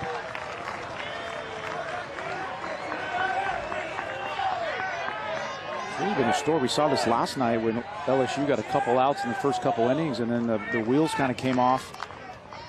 Same thing tonight. Give up an early home run, get a couple outs and a walk. And once again, so the key for Oregon State, and the thing that LSU has struggled with, is when they get 2 outs, is just getting that 3rd out of an inning. Baines 2-2, breaking ball, strike 3. Anderson down looking. Oregon State strands 2. We'll talk to the skipper, Pat Casey, on the other side. We are joined by Oregon State head coach Pat Casey. Coach, Kevin Abel, if he's able to continue to pitch like this, what does that mean for your squad as you guys move forward? Well, it would really help out if we move forward, that's for sure. He's good so far, doing a good job. We're really light right now with the bat. Had opportunities to put the ball in play and haven't done that. And, you know, that's disappointing because he's battling his tail off. We've got to do a little better job at the plate. Obviously got a lead here, but, man, we got to keep that energy. Coach, you guys always have some big bats in the middle, guys that get a lot of publicity in pub, but you know, I watch this team now for the last couple of games, and it's guys like Quan, it's guys like Novak, Gretler that really add a lot to this lineup, isn't it? Yeah, you know, we got Novak in the lineup for one reason. You know, he's going to compete. He's going to compete all the time, and you know, he's been banged up in his career, but you know, guys love him, and he'll really fight for you. Thank you, Coach. You got it, guys. Thanks. Nick Coombs leads it off for LSU and takes a strike. Little train passing through out in right field. If you're watching this game on ESPN2 and want to continue to watch it, flip over to ESPN News. NBA at the mic coming up on ESPN2.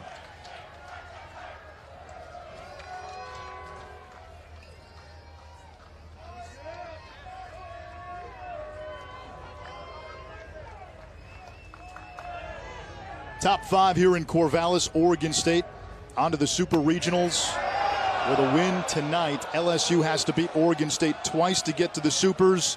It's 6-0 Beavers, 3 runs in the first, 2 in the second, 1 in the third.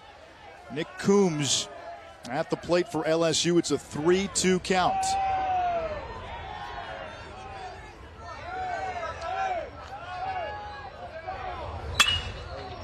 High in the air, center field. Quan going back in front of the track for out number 1. Looking up and down my scorecard, a lot of fly ball outs for the Tigers. I got 8 balls in the air for outs. Abel struck out 3, a couple ground balls. He's able to do that, though. We've seen him elevate that fastball. When you've got that fastball that can go up to 94, if you're hitting, you really got to zone him down. You got to remember, the harder a guy throws, the more you want to get him down in the zone. And if you do have that extra gear with that fastball, then you can climb that zone, and hitters are going to do exactly what they're doing with his fastball, and that's hitting it in the air for outs. A strike to Hunter Fiducia. Fiducia doing the catching in this game.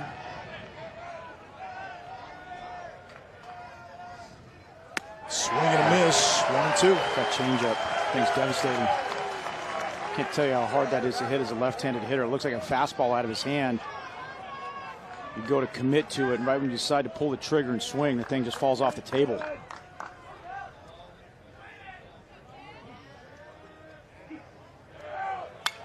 I can understand why. Yet we were talking to Pat Casey at the workouts on Thursday, and we were going over staff and some of his players and pitchers and all the guys that get all the publicity. And out of nowhere, he said, "I got a guy named Kevin Abel that's going to pitch in the big league someday." And he's not lying. He's got big league stuff. Just a freshman.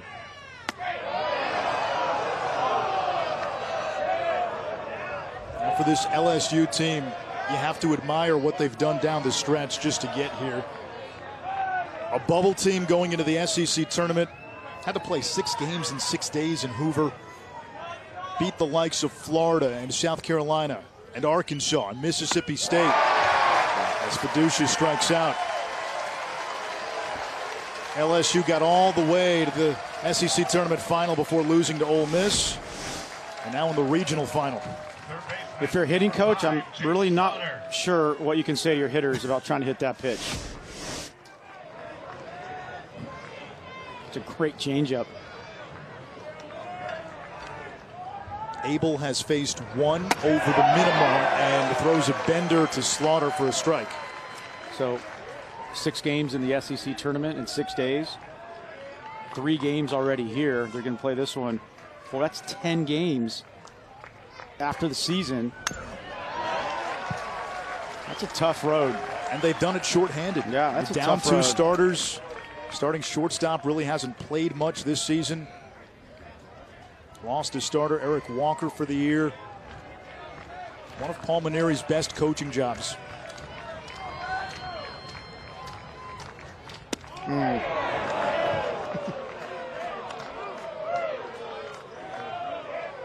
think one of the reasons that you're able to see, or that Abel has the ability to throw all his pitches for strikes is that release point. His mechanics are so good and so consistent, and that release point is so good with all of his pitches. Slaughter down on strikes. 7 in a row set down by Abel. 6-0 Oregon State with a win tonight would get to the Super Regionals. They would eliminate LSU. The Tigers eliminated the Beavers in Omaha last year. Minnesota leading UCLA in the Minnesota Regional Final 13-6 in the 8th. If the Gophers hold on, they would play the winner of the Corvallis Regional. And if Oregon State wins, that would be right here next weekend at Goss Stadium. Zach Taylor, the number 9 hitter, to lead it off for Oregon State in the bottom of the 5th. Getting a little cold here in Corvallis. Bain still in there for LSU, third pitcher that Palmineri has used. He's done a nice job, Bain has, picking up the pace, throwing strikes. Keeping this Oregon State offense in check.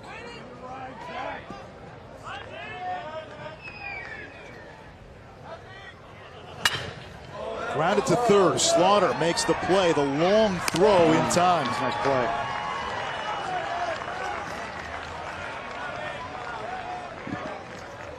Arkansas punches its ticket to the Super Regional. So already some solid SEC representation in the Supers with Vandy, Auburn, and Arkansas. The Southeastern Conference had 10 teams in the field of 64.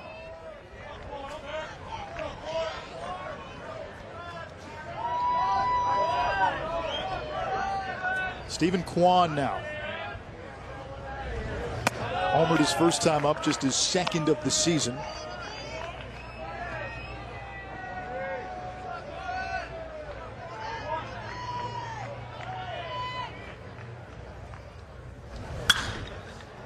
High pop, left side, foul territory, and into the seats. Bain's come in and got the first hitter out 3 innings in a row, which is something that LSU has not been able to do to Oregon State last night or tonight early in the game. And he's been throwing strikes. Yeah, that's what it's about. Come in and get that first out of the inning.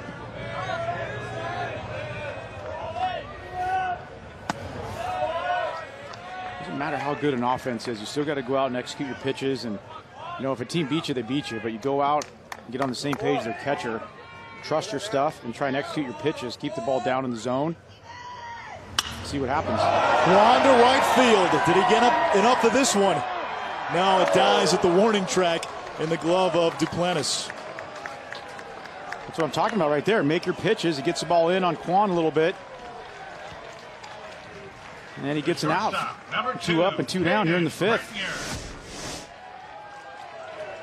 Takes a deep breath and says, thank you.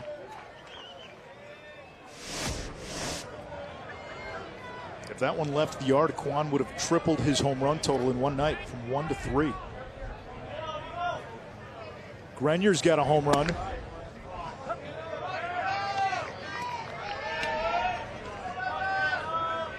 Caden Grenier, out of high school, was a potential first-round pick. The Cardinals actually considered taking him in the first round, but talks broke down. Last time up. Fastball middle in. Ball was just tailing right into that barrel. That thing came off his bat with some serious height, and that wind was blowing out in left center. You can see those flags. He just kept carrying and carrying. That's key, though. You get a ball down in the zone, you can drop those hands on it. Batsmen, look at our flags. A couple national championship flags flying out there in the outfield at Goss Stadium. Oregon State went back-to-back in 2006, 2007.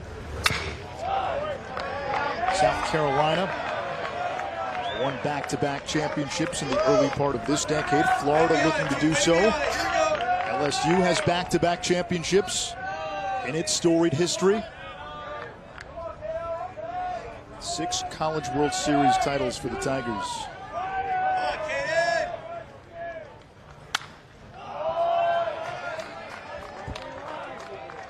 This is the longest road trip, though, for LSU. Getting away from Alex Box for the regionals. You don't see that too often, especially recently. We've seen Alex Box eat up opponents, but this is a long trip. They had to stop for fuel in Colorado Springs. Good pitch. Bain gets Grenier looking. A 1-2-3 inning for Bain. We've played 5 in Corvallis.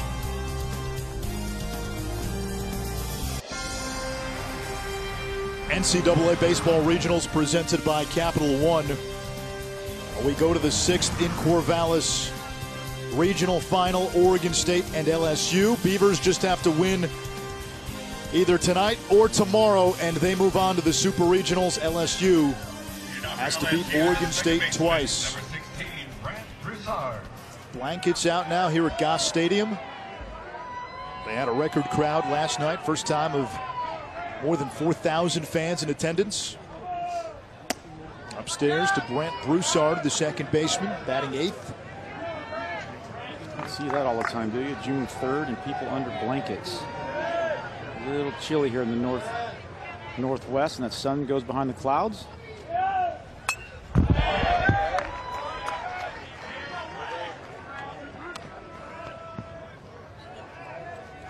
There's the diminishing daylight of the Pacific Northwest.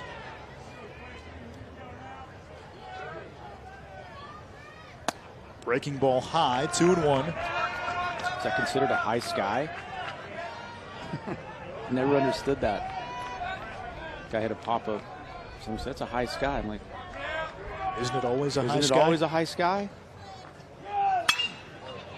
That one is high in the sky to right center field. Larnick calls off Quan, 1 down.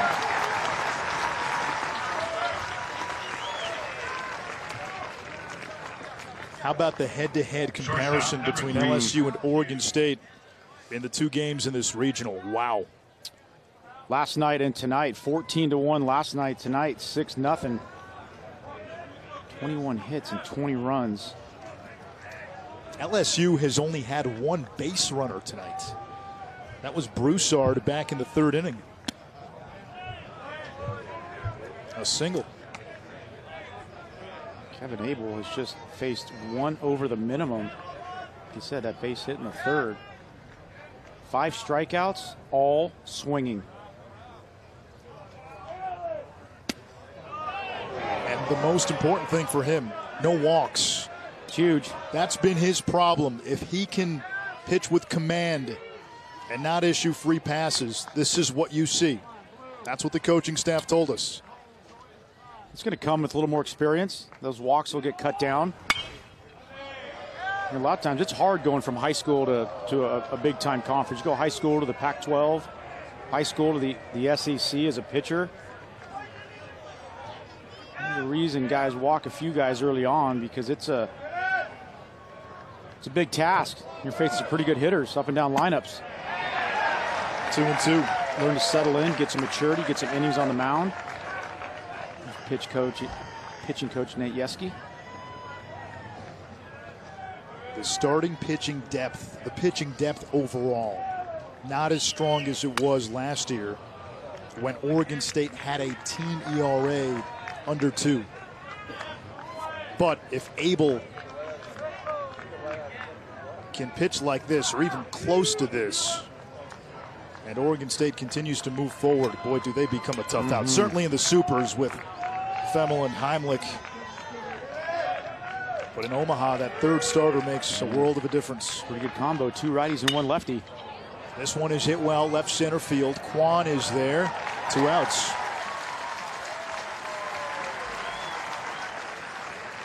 The Big 12 has joined the Super Regional party. Texas Tech has punched its ticket. So 6 teams have now advanced.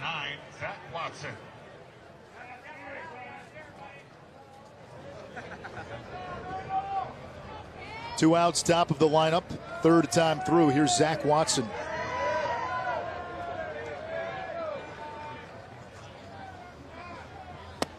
Watson homered earlier today against Northwestern State. How about that game? Northwestern State takes a lead into the 9th inning. LSU scores 5 times in the 9th.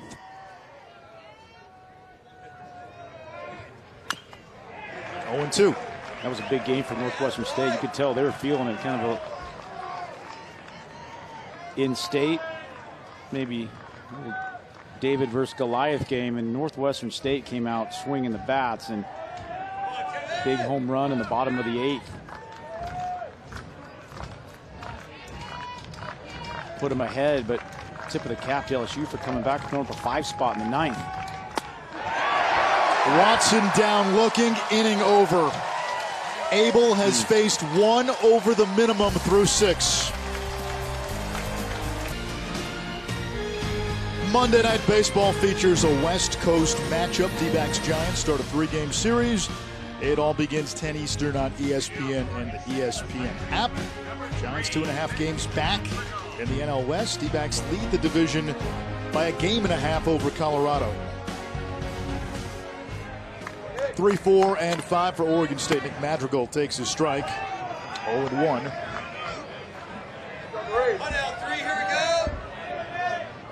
Big day tomorrow for him with the MLB draft coming around. And JT, one of the unique things about college baseball is the draft often coincides with the postseason. What's that like for a player? Well, you played your whole life because you want to get to the next level and get to the big leagues and play professional baseball. You got to put that behind you and take care of business with your team in college. It's quite an honor. Nick Madrigal and all those guys on that board right there are going to do one of the best days of their life tomorrow. Realize their dreams of being with a professional team, but you got to take care of the task at hand, and that's being with your college teammates. How many people are in your ear leading up to the draft? What's that like? There's a lot. You just got to block it out. And you know, I look back at my time in college, and it was the best time. You know, best 3 years. Still stay in contact with all my college buddies that I played ball with. Even more so than guys I'd played professional ball with or in the big leagues. But there's something special about being in college. You grow up together, go through some highs and lows together. And when I get together with my buddies, doesn't matter if you played in the big leagues or whatever, it's still guys ribbing each other and getting on each other, just like in college. Base hit to right field on a 3-1 pitch for Madrigal. I'm just glad that the draft is where it is now. And when I was playing, they used to have it when the teams were in Omaha, and that was a big distraction. I mean, guys were trying to win a national championship, and saw a lot of guys lose a little focus, and I'm just glad now they do it on a day when most of these regionals will be over. Who was it, Pat Burrell, that was drafted when he was in the on-deck circle? I think it was. Pat the Bat.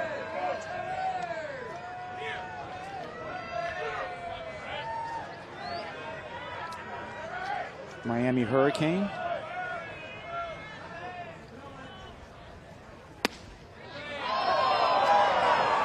Usually when that draft rolls around and it happens during games, whether it's regionals or super regionals these days, you get some fun moments either before a game or sometimes kids coming off the mound and somebody slips them a note. Hey, you've been you've been drafted 7th round, going to the Marlins or wherever. It's an awesome day. Larnick, who's up now, he's got a chance to be a first-round pick in that conversation. Runner goes, throw to second is not in time. Madrigal's 10th stolen base in as many tries. Does a little bit of everything, and Oregon State does keep the pressure on always. Gets a good jump. Gets a good 3 or 4 good steps. You see him not peek into home plate. That means straight steal. No need to look in. Just beats it, stays on the bag. Nice slide.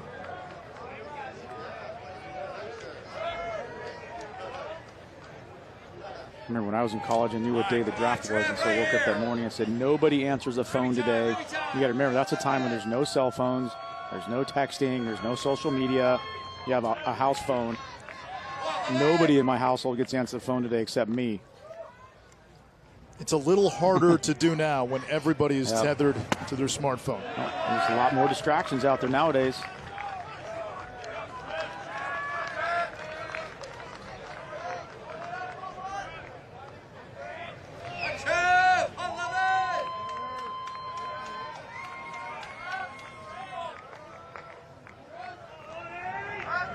See what I mean? It's not just millennials.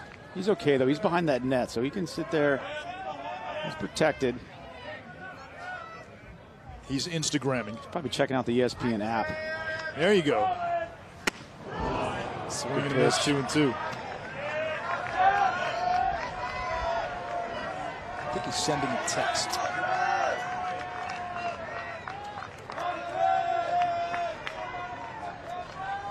Now everybody's blowing him up. You're on TV. What? What, me? Who? What? Hunt and peck method. Got to get the right emoji. Checking that score of that Minnesota-UCLA game, seeing who Oregon State might face next if they win this game. Good spot down Where did there. that miss? I'm not sure where that missed. That's a good pitch. Wow. Catcher sets up inside. The ball runs down and away, and see how he receives it. It's probably why the umpire didn't call it a strike. Anytime that umpire sees a lot of movement with that glove, if you set up inside and you got to reach, he sees that glove move across that plate, a lot of times he won't give you that call. Keep that ball, keep that pitch between those shin guards. Let your catcher frame it right in between his knees. You'll get those calls.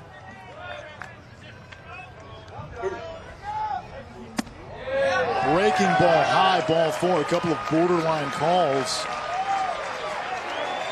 And instead of a strikeout, Bain's not happy. I don't blame him. Yep. First and second, nobody out, and Rutschman. He's getting squeezed a little bit.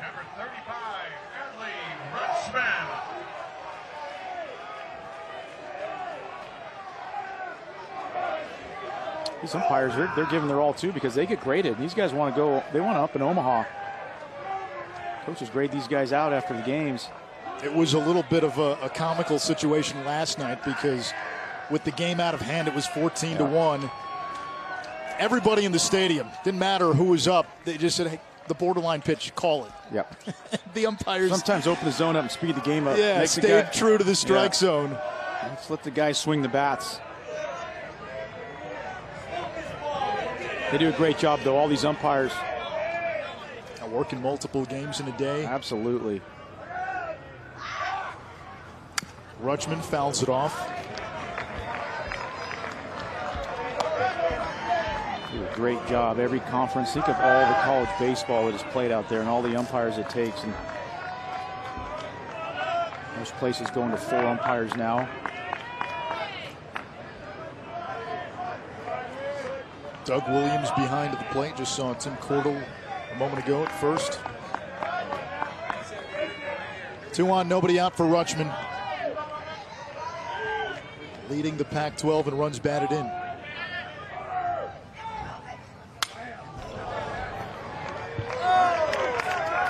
It's kind of a funny day. Rutschman hits that squibber off the bag in the first inning, hits the corner of the first base bag for base hit, and struck out looking in the second, struck out looking in the fourth. Down 0-2 here in the 6th. That's a great shot right there.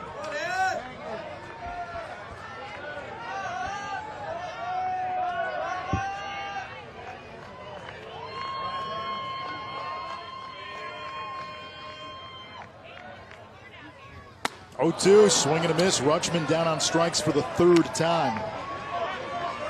Climbs that ladder.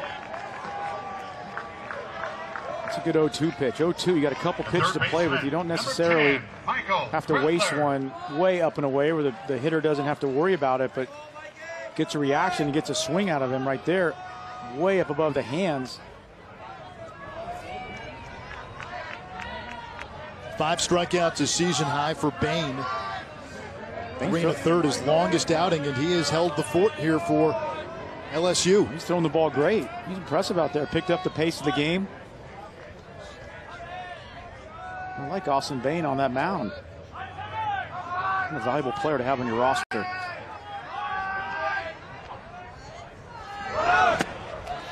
Runner goes, throw to second. Not in time, a stolen base for Larnach. Madrigal stays put at 3rd. Good job by Larnach keeping an eye on Madrigal. He was bouncing back and forth off second base. Bain turns to deliver the ball, and Madrigal takes off. Yeah, double steal. Double steal.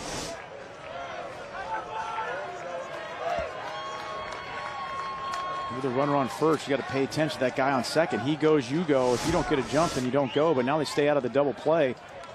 One out of here. The infield's drawn in.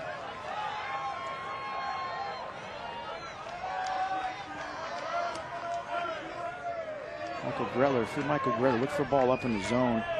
Keep that ball off that ground. Good hook.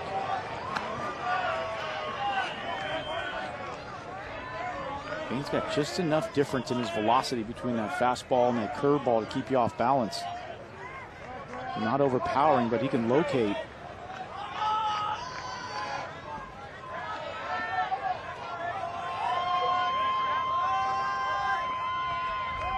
Kicking hard right back through the middle. Fly ball to right center. You got to get this guy in from third with less than 2 outs. Check swing.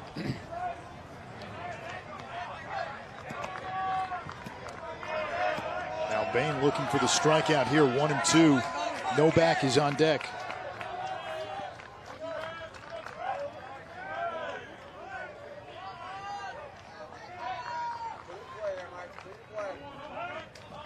Couple pitches to play with here for Bain. You can go off that plate, try and get him out front, try and get him to hit something weakly off the end of that bat. Should be on the corner. Yep.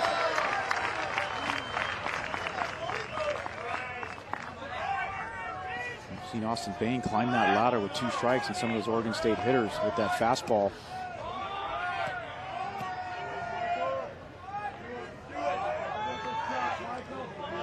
Does it again here. For the hitter, you give in. 2-2, 2 strikes. Just hit this ball hard somewhere. Put the barrel right on it. Down. We've seen the versatility of this Oregon State offense tonight. We've seen the power. They do the little things. This inning, a single walk and 3 steals have set up second and third, 1 out. 3-2 now, the count to Grettler.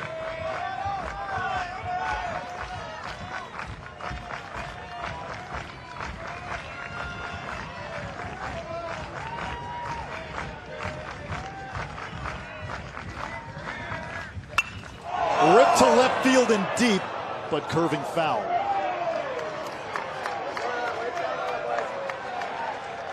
.71 pitches now for Bain at 20 in the 6th inning.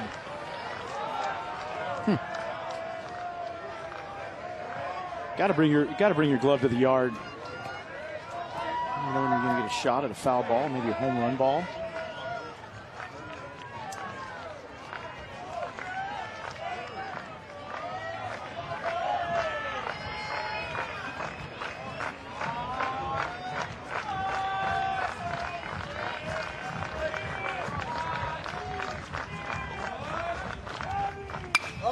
A high fly to deep left field. And it's a foul ball.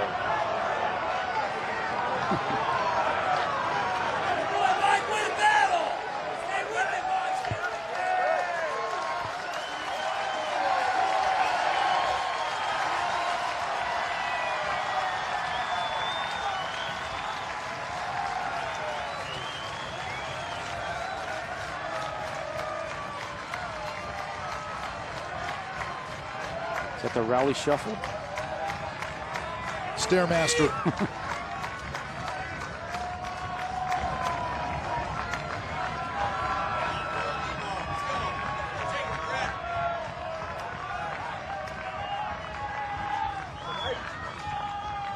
(3-2) fouled off again.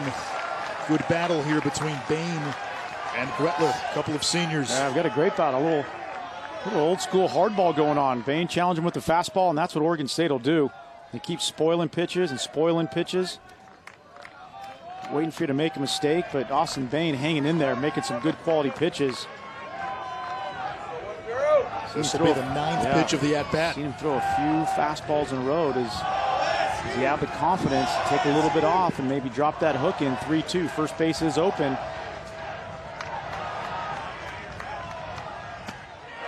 Gretler works a walk.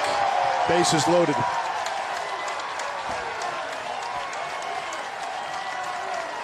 The Big Ten has a team in the Super Regionals. Minnesota takes care of UCLA by a score of 13-8, and Minnesota will await the winner of this Corvallis Regional. If Oregon State hangs on, they'll play right here at Goss Stadium. If LSU can rally and win tomorrow, it'll be in Minnesota.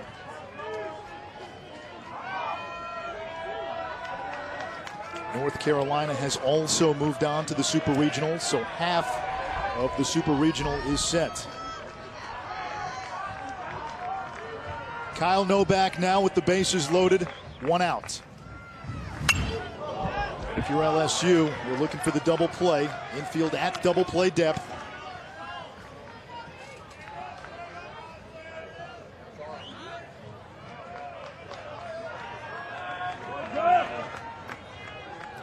Corners in, middle back. Know what you're going to do with that baseball in that infield if it hits you.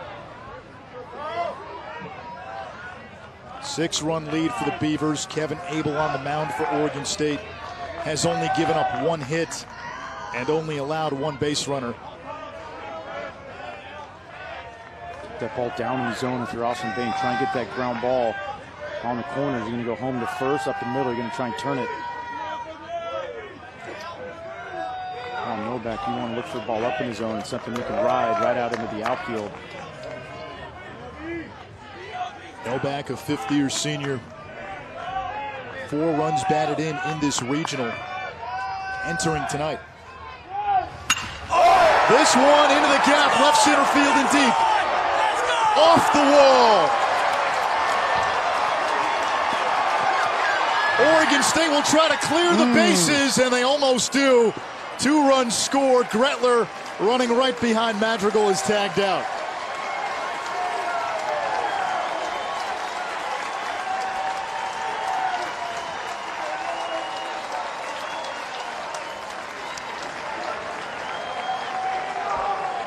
Left fielder number 29, Jack Anderson. Pretty good swing of the bat by Kyle Novak. Gets a hanging curveball. Smokes it into left center. It's a pretty interesting play. Watches both guys are coming around third. That throw was right on line, and it was one of those plays at first. Thought they might be able to get 2 outs right there. I thought it might have been a double tag. Both runners on each other's heels. Yeah. It was Larnick who got in there first, not Madrigal. Madrigal was the first runner to score, then Larnick, and Gretler right behind him was tagged out. Take another look. Al Hughes, good relay. 1 scores, 1's tagged out. When that first was developing, I thought they were going to have a shot at both guys.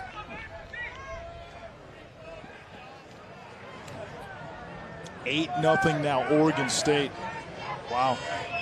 Yeah, Gretler got out there from first, and he was all the way down to second base when that ball hit up against the wall. And Larnick had to hold his ground. That's why you saw them so close together. 1 out, you go halfway, make sure that ball gets down, and then he scores. And you had 2 guys about 5-6 feet apart. It's such a hard call for the third base coach because it's hard to wave one guy and hold the other guy. You just get aggressive and bring them both in. You have a big lead, you can do it. Yeah, you don't want that first guy to stop at third because you're not sure if he's talking to you, and you don't know where the runner is behind you. Good call. Yeah, if he puts the stop sign up, the first runner, Larnick, might stop, and then they're bunched up. Andy Jenkins, the third base coach.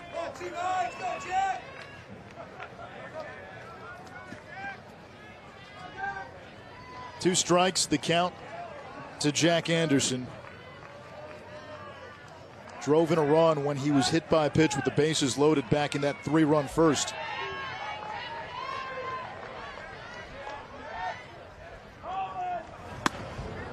Outside. Fontenot started for LSU, went just 1+ inning. Kodros came in for an inning It's been Bain since. There's Fontenot. 3 hits, 5 runs, 3 earned, walked 3. It took him 46 pitches to get through the first. Did not record an out in the second. Base hit, Anderson. Novak coming home. The throw is offline. Throw back to first, gets away, and it goes down the right field line. Anderson around second. And he will go to third. The ball went out of play, past the out of play line in that right field corner. So Anderson's got to stop at third. Another run, and it's 9-0. And this lead looks to be pretty insurmountable right now. Yeah, I think Austin Bain's just getting a little bit tired. He hasn't pitched this many, in a game this year, and he did a great job for the Tigers. Comes in and tries to hold his own. That's a gutsy performance by Austin Bain. Paul Mainieri going to go out there and tell him that. It was a tall order for LSU tonight. Thin pitching staff and all.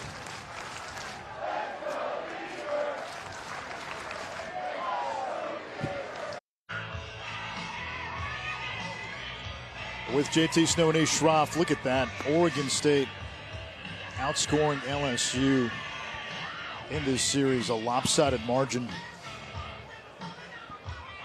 23-1. Well, we talked about it all regional long, and LSU just, you play in the tournament, in the SEC tournament, and you play 6 games, and you come here. Pac-12, no postseason tournament. They're well rested. The arms are rested. LSU comes in running on fumes. Clay Moffitt, the new pitcher, 11th appearance, 9 1/3 innings, 16 hits, 7 walks, 10 strikeouts. And LSU right now just trying to get to the finish line. Oregon State with a 9-0 lead has a path to the Super Regionals. Zach Taylor, the number 9 hitter. Base hit left field, make it 10-0 Beavers.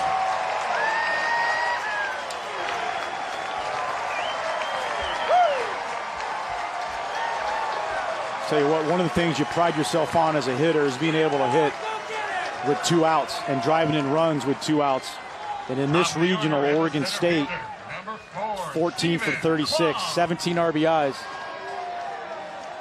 Look at that, 17 2-out RBI in this regional, 5 tonight.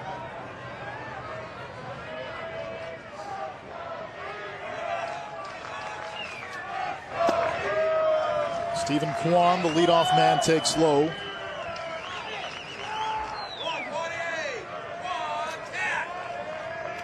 In 23 innings, Oregon State has 33 runs in this regional.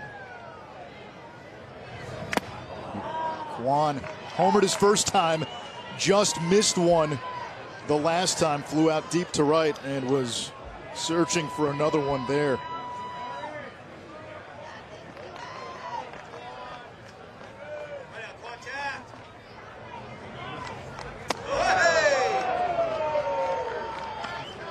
We had a saying, you get into pro ball and you play in different teams, and the saying kind of travels with you. And we always used to say, let's keep the line moving from top to bottom, and Oregon State keeps that line moving.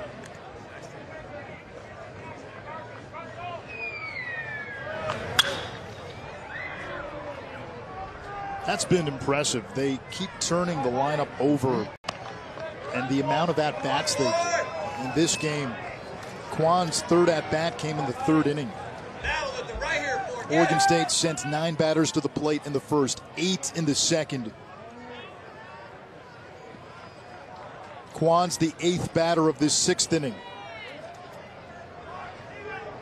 That wears on a pitching staff. No doubt. Going back to last night, Oregon State now has sent 9 men to the plate on 3 different occasions in 2 games, and they've sent 8 men to the plate on 2 different occasions. That's 5 times through the lineup. They either sent 8 or 9 men to the plate. And you're right, and that wears on you.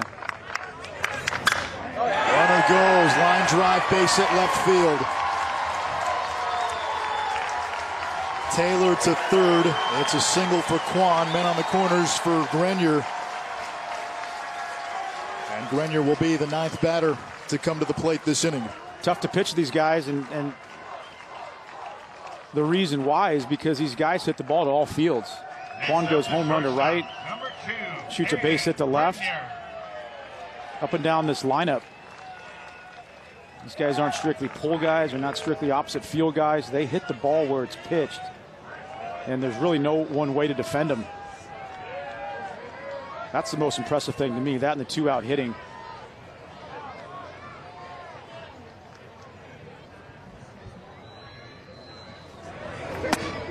Breaking ball strike to Grenier. And we've said it throughout the regional. This isn't the same LSU team as we've seen the last few years.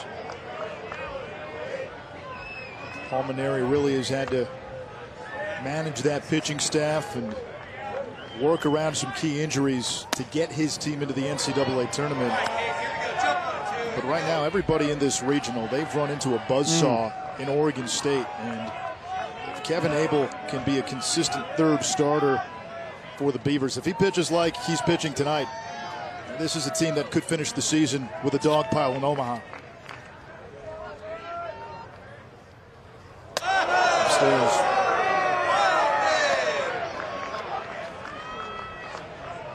It's the number 3 national seed. Last year they were the number 1 national seed. Last year Oregon State went into regional play with a 49-4 record. Before losing back-to-back games to LSU in Omaha, which ended the Beavers' season, Oregon State had won 23 in a row. Pretty amazing. Show up to Omaha with 4 losses. Didn't get the job done. You know, and that bothered a lot of these players. It bothered Pat Casey. And that thing sits with you all off season. There's certain programs now all through college baseball where the goal is Omaha every year. You're looking at 2 of them. Exactly right. And then if it's not, and it's not just to get there, and there's certain programs, and these are 2 of them, it's not just to get there, it's to win it. And when you start playing ball and you have your workouts in the fall, and like I said, there's certain programs we believe we can win in Omaha, and that's a great thing, and that means you're a power program. These have been 2 great ones through the years. Good pitch. Grenier goes down swinging. Oregon State sends 9 batters to the plate. They put up a 4 spot in the 6th. The NCAA Baseball Regionals is presented by the Capital One Venture Card.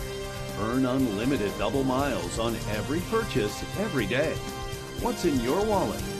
And in part by Burger King. Mix or match 2 of our favorite sandwiches for just $6. And Geico.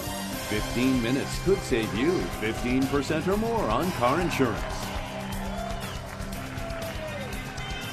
Half of the Super Regional field is set. Washington, Stetson, Vandy, Auburn, Arkansas, Texas Tech, Minnesota, and North Carolina. Minnesota will play the winner of this Corvallis Regional, and barring something completely unforeseen, that appears to be Oregon State. They've got a 10-0 lead. LSU down to its final 9 outs. And leading it off for the Tigers, Antoine Duplantis, the right fielder. Comes from a family of track stars. Dad, mom, older brother all had decorated careers with LSU. And the best one in the family might be younger brother Armando, who holds the world junior record in the pole vault, and he will be a freshman this fall at LSU.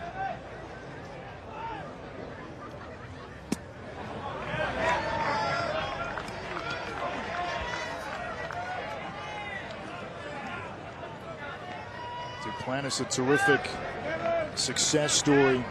He was the last recruit in the class of 2016. Grounds one to second. Madrigal stays with it. And throws out Duplantis. Paul Maneri, when he first saw Duplantis, said we didn't think there was much of a chance he could play for us.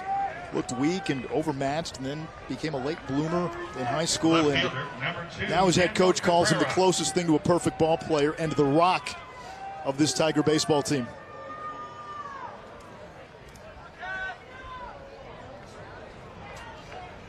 Abel has set down 12 straight Tigers. LSU has had one hit, only one base runner. And that has been the formula for Abel, who has struggled with wildness this season. He's been getting ahead of these hitters, and with a big lead, he has been attacking the strike zone. Breaking ball low.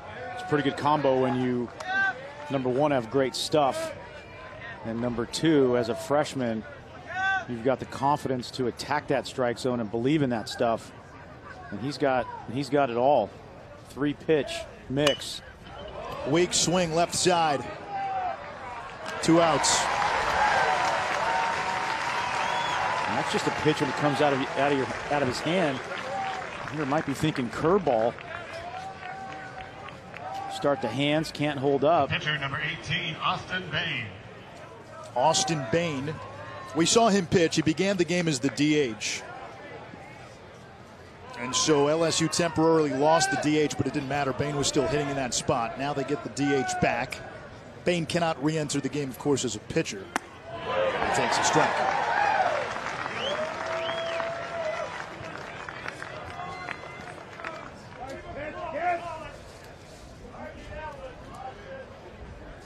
Paul Maneri's team MVP. A pitcher for 3 years. Turned into one of the best hitters in the SEC this year, leading the conference in doubles. You can see why. Great athlete. Started out there at first base. Swings that bat, got on that mound. He really gave a gutsy effort.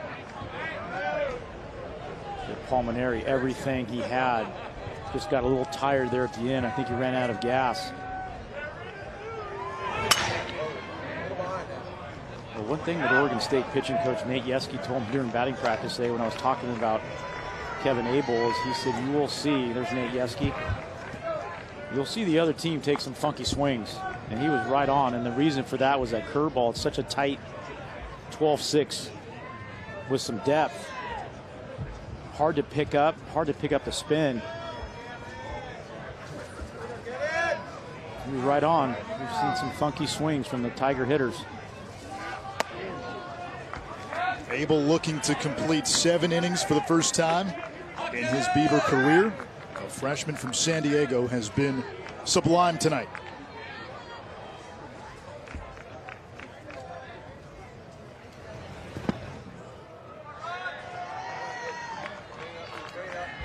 I think one thing when you look at young players, especially pitchers, you look at their facial expressions, you look at the way they handle themselves. And looking at Kevin Abel tonight, you can't tell if he's up 10-0 or down 10-0, if he's thrown one over the minimum, if he's given up 10 hits, he's just locked in. Great composure and great disposition on the mound for a young guy. Scouts look at that. They sit in the stands, they watch how a guy handles himself. They watch how you handle yourself when you're up in a game, when you're up in a count. And then they watch you when you're down. Strike 3, another changeup. Kevin Abel. There's the first expression we've seen at him all night. He's cruising after 7. Back here at Goss Stadium in Corvallis, Oregon. Take a look at the score. Oregon State, 10 runs on 11 hits and no errors. LSU, just the 1 hit. They haven't scored, 2 errors. Oregon State took care of LSU last night, 14-1. They're doing it again tonight, 10-0. Clay Moffitt back on the hill for LSU. Second inning of work. He's got to navigate his way through that middle of the lineup. Madrigal, Larnach, and Rushman.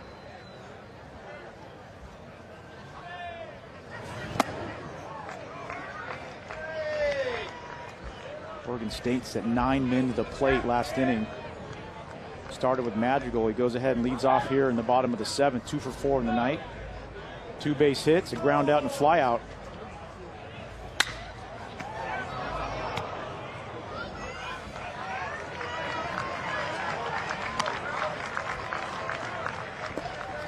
Bottom 7, 1 out. The right fielder, number 11, Trevor Larnick. And Trevor Larnick now steps in.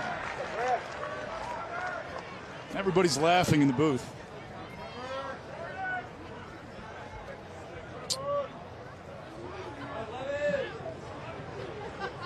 We're not laughing at you, we're laughing with you. No, you're laughing at me. No, I'm not. Never. 10-0 Oregon State. Didn't quite get 4,000 tonight, 3,900 plus.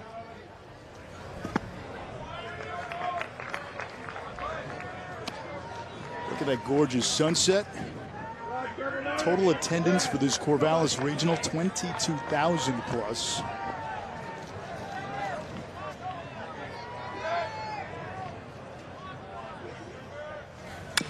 And Larnick fouls it off. Moffitt dealing for LSU. Tigers down to their final 6 outs. We should mention that Oregon State's still in classes. They're on the quarter system here. So what a great time we've had in Corvallis. Great college town here. Everywhere you go, orange and black everywhere. Everyone's been so hospitable, from hotels to restaurants, crowds. Tip of the cap to the LSU fans as well. They've been awesome to talk to in between games. And they're still here. They are still here. They haven't left. There's been a pocket of purple since the first inning. Got to admire that.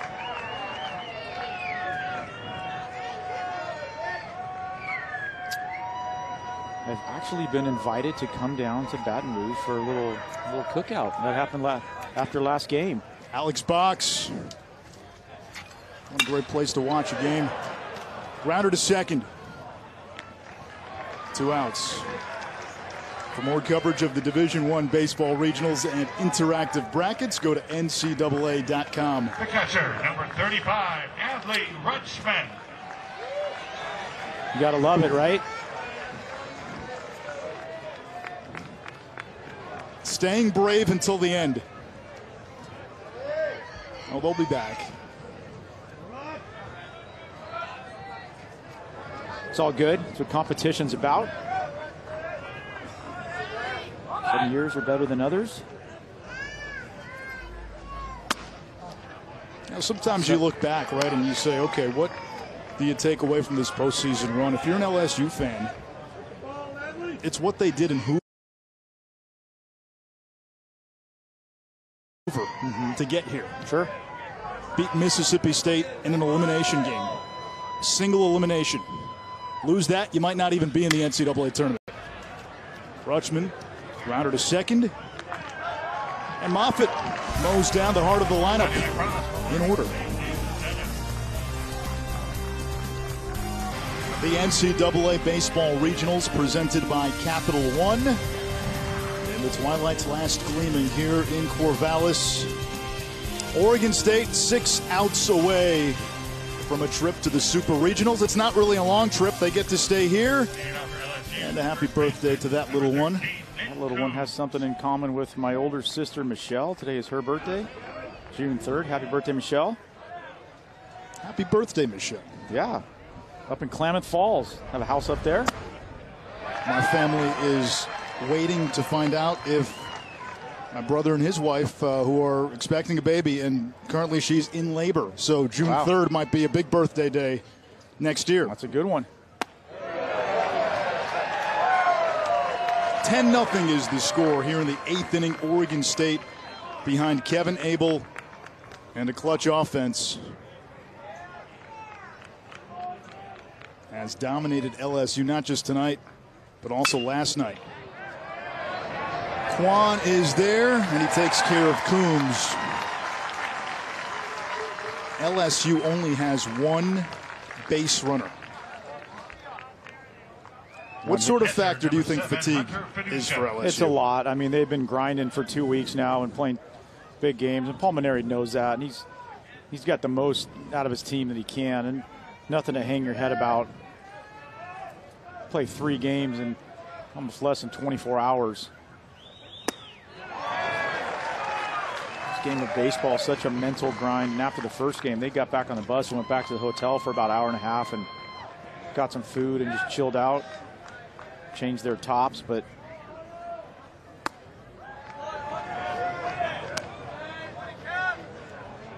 Abel up to 96 pitches.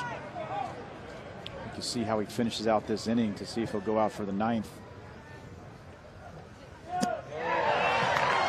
He has not shown any signs of slippage with his stuff. Nope. Love the look in his eyes. We talked about composure last inning, but check out those eyes. Focused, locked in, not even blinking. Look at that. Swing and a miss. Fiducia down on strikes. 8th strikeout for Abel.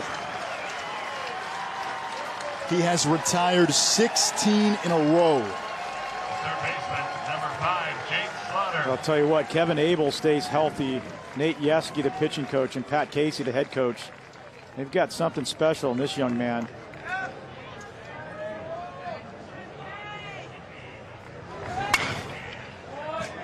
What was the big question mark surrounding Oregon State before the postseason? Pitching depth, yep. Right? Pitching depth, starting depth, and Pat Casey, one of the most honest coaches you'll find. He said, "Hey, our bullpen's a little bit of a question mark because we're going to hit, we're going to play defense, we can pitch, we got a chance." You know, and he's a great guy. I mean, he's honest with you, and he'll tell you, you know, hey, this guy could be a first rounder. Adley Rushman could be the first pick overall. We got a chance to get to Omaha. He's not being conceited or bragging. He just speaks the truth. Love that in a coach. You are watching a young man who Pat Casey says will pitch in the big leagues. And they are just hoping, they were hoping Abel could harness his stuff. The potential energy tonight has gone kinetic, and you are getting a glimpse of how good he can be.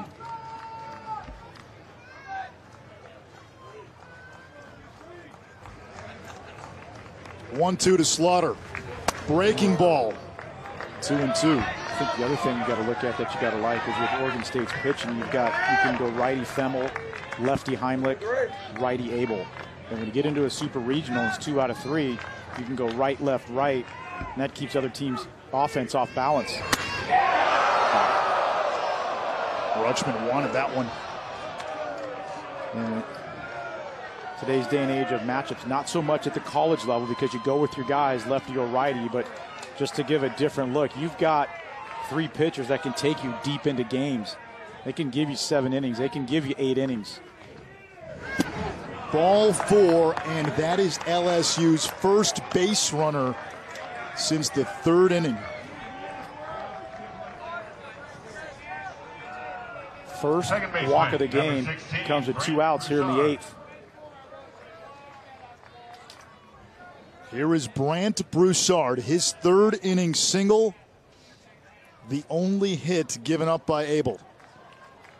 Abel has had that kind of stuff tonight. Nate Yeske out of the dugout for Oregon State.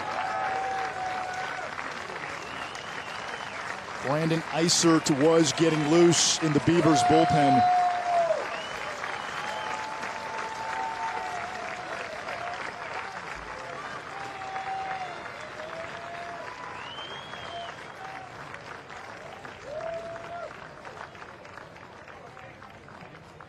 Trying to do some lip reading and leave him in.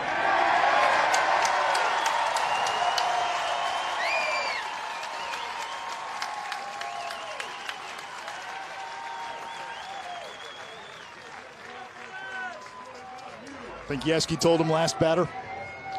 I think he's gonna see how many pitches he throws to this batter. If he can get him quick, Hitting for LSU, number 24, Bo Jordan. get that 3rd out quick. Yeah, but I think this is gonna be his last inning.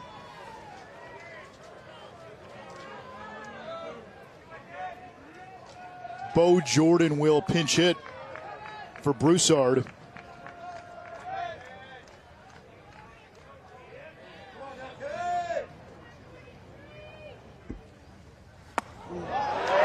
That's how good the breaking ball has been. Look at the reaction and look where the pitch ended up. And look at Broussard.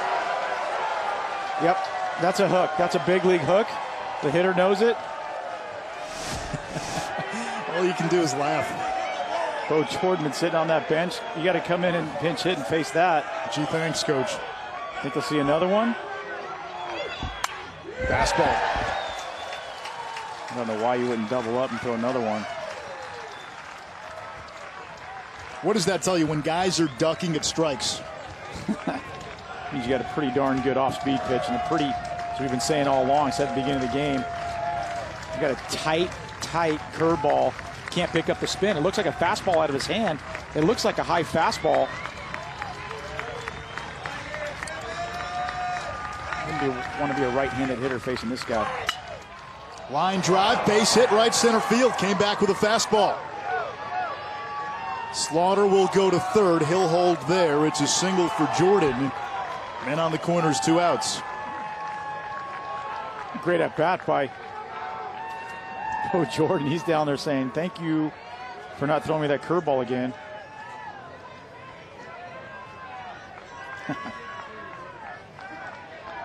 Trying to get able through this inning. I don't know. Sometimes you can overcomplicate it. I don't know why you wouldn't throw a curveball again. I know as a hitter, if a guy throws a pitch and I buckle, I don't want to see it again. Do me a favor, throw me something else. We get a pinch runner, Chris Reed. He'll run for Jordan.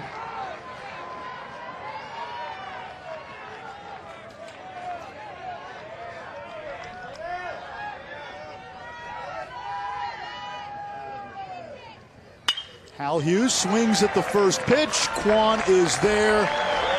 And Abel with a masterpiece. 8 shutout innings, just 2 hits.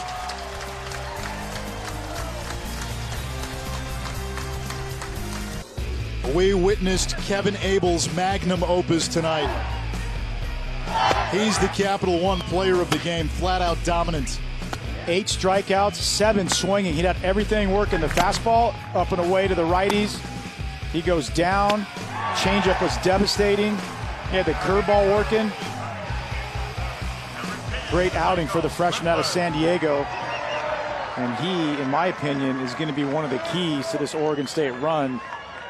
Not only in the Supers, if they can get through, they're going to take on a talented Minnesota team. It's going to be a great series up here in Corvallis.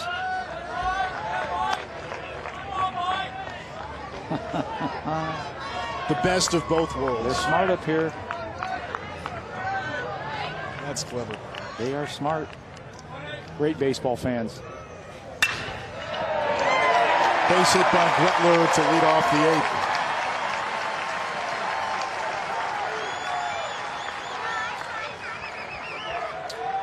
8th. You know, these fans up here, they just didn't turn out for this regional. They sell out home games here during the season. They sell out on a midweek Tuesday game. Designated hitter, number 28, Kyle Novak.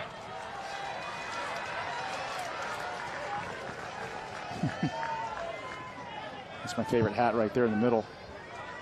It's so June, far. isn't it? It's June 3rd. We're bundling up here in the Northwest. Kyle Novak, right center field. That's ticketed for the gap.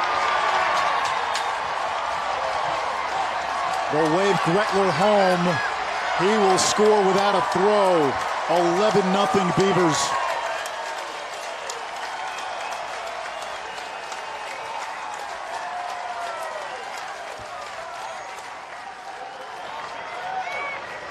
Four RBI night for Novak.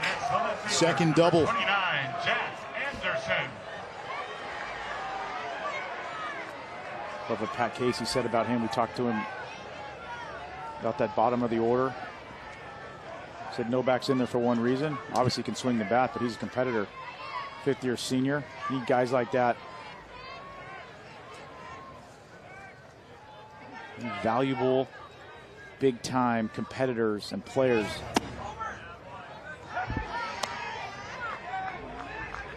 Strike one to Jack Anderson. Not a soft spot in this Oregon State lineup. Keep coming at you. You put some of these guys on other teams, they're not batting at the bottom. That is true. But you know what? That's the culture here, and they don't care. They want to be in the lineup, and that's the way it should be. Who cares if you hit 7th or 8th or 9th? You're going to have a shot at 4 ABs a game, maybe 5. You're going to have guys on base. And you know what? That's the culture they built at Oregon State. You do what the coaches ask you to do. You come in here, and you're going to leave as a better player.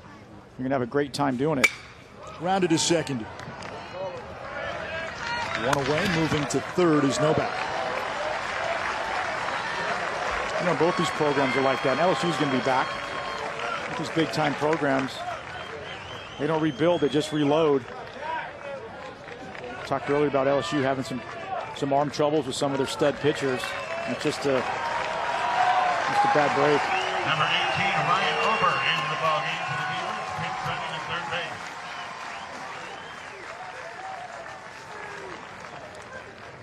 Now batting, the first baseman, number 16, Zach Taylor.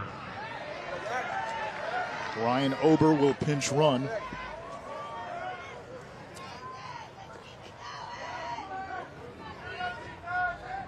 Zach Taylor at the plate. 1 out man on third. 11-0 Oregon State.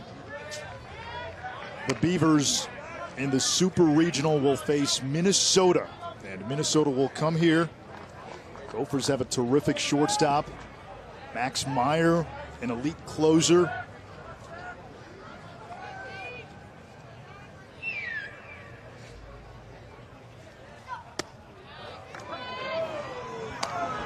This win will be Oregon State's 47th of the season. If they win the Super Regional, that gives them 49. Win 1 in Omaha, and you have back-to-back 50-win seasons. Pretty impressive, isn't it?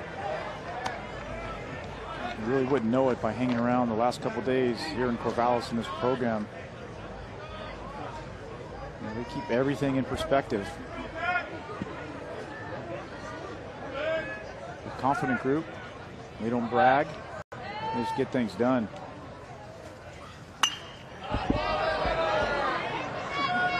LSU ran out of pitchers, ran out of gas. It took a Herculean effort to get to that SEC tournament final.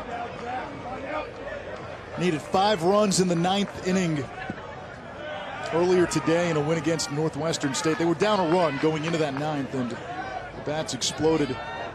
Came back to win that game. Taylor tried to check his swing. He could not. He went around. Strike 3. And when we talked to Alan Dunn this morning, the LSU pitching coach, he knew the drill. He said, listen, we are short-handed. We're down a couple of big arms. Not a lot of bullets left, and Fontenot could only go 1+ inning. Bain did soak up some innings, but by the time he came in, Oregon State had a big lead, and the bats could not touch Kevin Abel.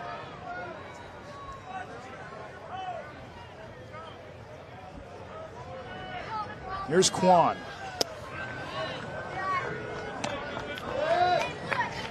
Say you get 5 at bats. This is 6. Sometimes 6.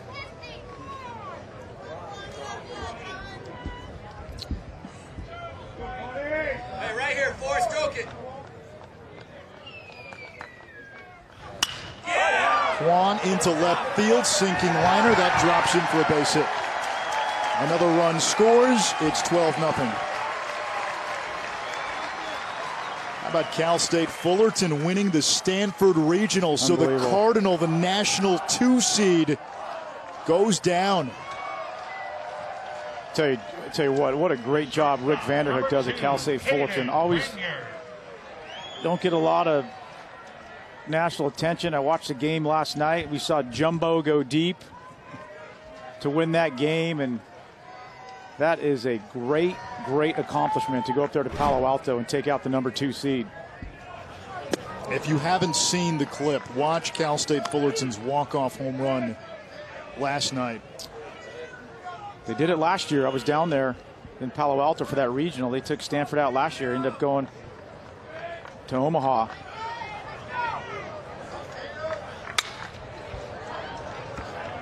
This was it last night.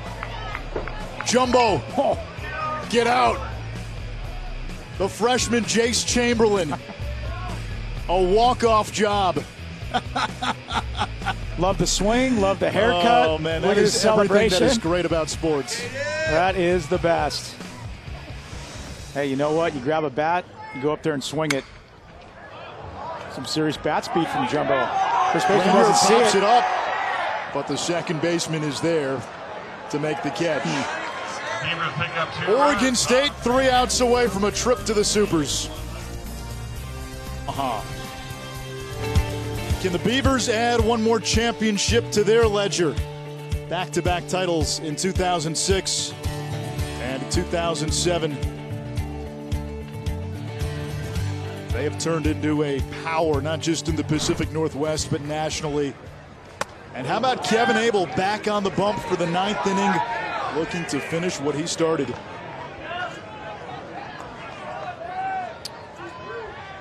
First time covering Oregon State this year, and I really see no reason why they can't. I mean, kind of answered our question with starting pitching. You know what? We didn't get a whole lot of time or chance to see that bullpen work a little bit last night, so not really sure what they have down there, what they can do, but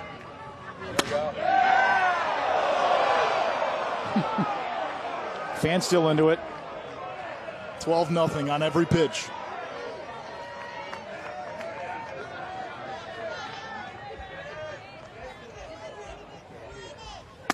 Watson takes a 3-0 strike, the leadoff man for LSU, followed by Duplantis and Cabrera. Been a long Sunday for LSU.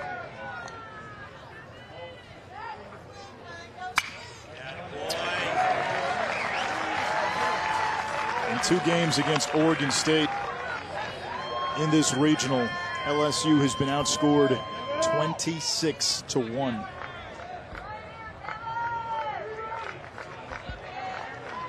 "35 runs in this regional for Oregon State as Watson singles through the left side. Just the 3rd hit given up by Abel.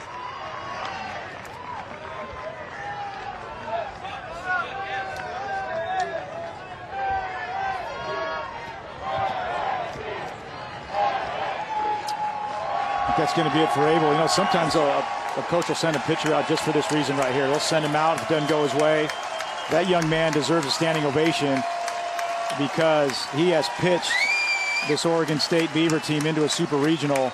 What a great start for Kevin Abel, a true freshman out of San Diego, California. Going to be a special, special pitcher.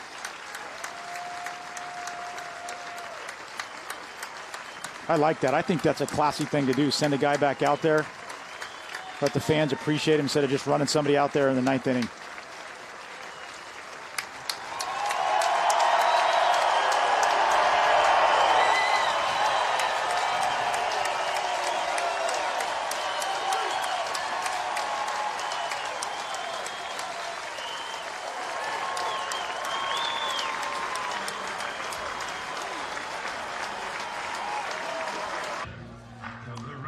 Kevin Abel's night is done. 8+ innings, 3 hits, no runs, 1 walk, 8 strikeouts. He is responsible for Watson at first, and Jake Mulholland, the lefty closer, 14 saves on the season, will come on for the final 3 outs. This is not a save situation. Sophomore from Snohomish, making his first appearance of this regional. Pat Casey really has not had to go into his bullpen much. No, he hasn't. I mean, his starters have taken him deep into the game. Femmel the first night, Heimlich last night, and now Abel today. And Mulholland on for the 26th time. 36 innings and 33 strikeouts, only 7 walks. He fires a strike in there to Duplantis.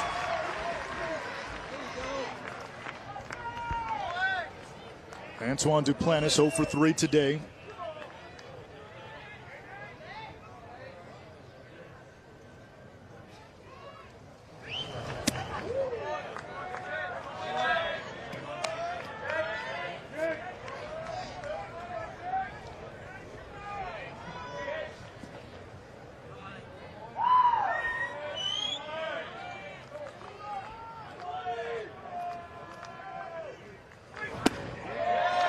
1-2.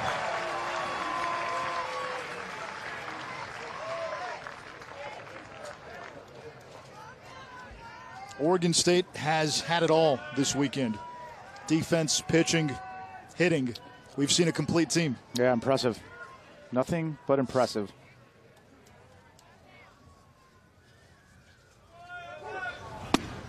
Strike 3. And they're the real deal. They're the best baseball team I've seen this year. Had covered Stanford a bunch this year. Some teams in the Pac-12. Oregon State's the best baseball team I've seen. The only thing we have not seen from Oregon State in this regional is their bullpen. They have not had a lot of high leverage spots. That's what happens when you win 9-3 and 14-1 and 12-0. This could be the ball game. Got him. The regional ends on a terrific defensive play. How fitting. Oregon State blanks LSU, and the Beavers are on to the Super Regionals, where they will host Minnesota next weekend. 7th Super Regional for Oregon State, and an impressive run through this first regional here in Corvallis. Congratulations to Oregon. LSU's got nothing to hang their head about. I know it was a tough couple games, but a lot of baseball for those young men in that first base dugout. They just ran out of gas, and our thanks to all the teams here in the regional, especially the coaches that have been so kind with their time, filling us in on their teams. And that was just an impressive display of baseball. Drive safely on your way home. Every aspect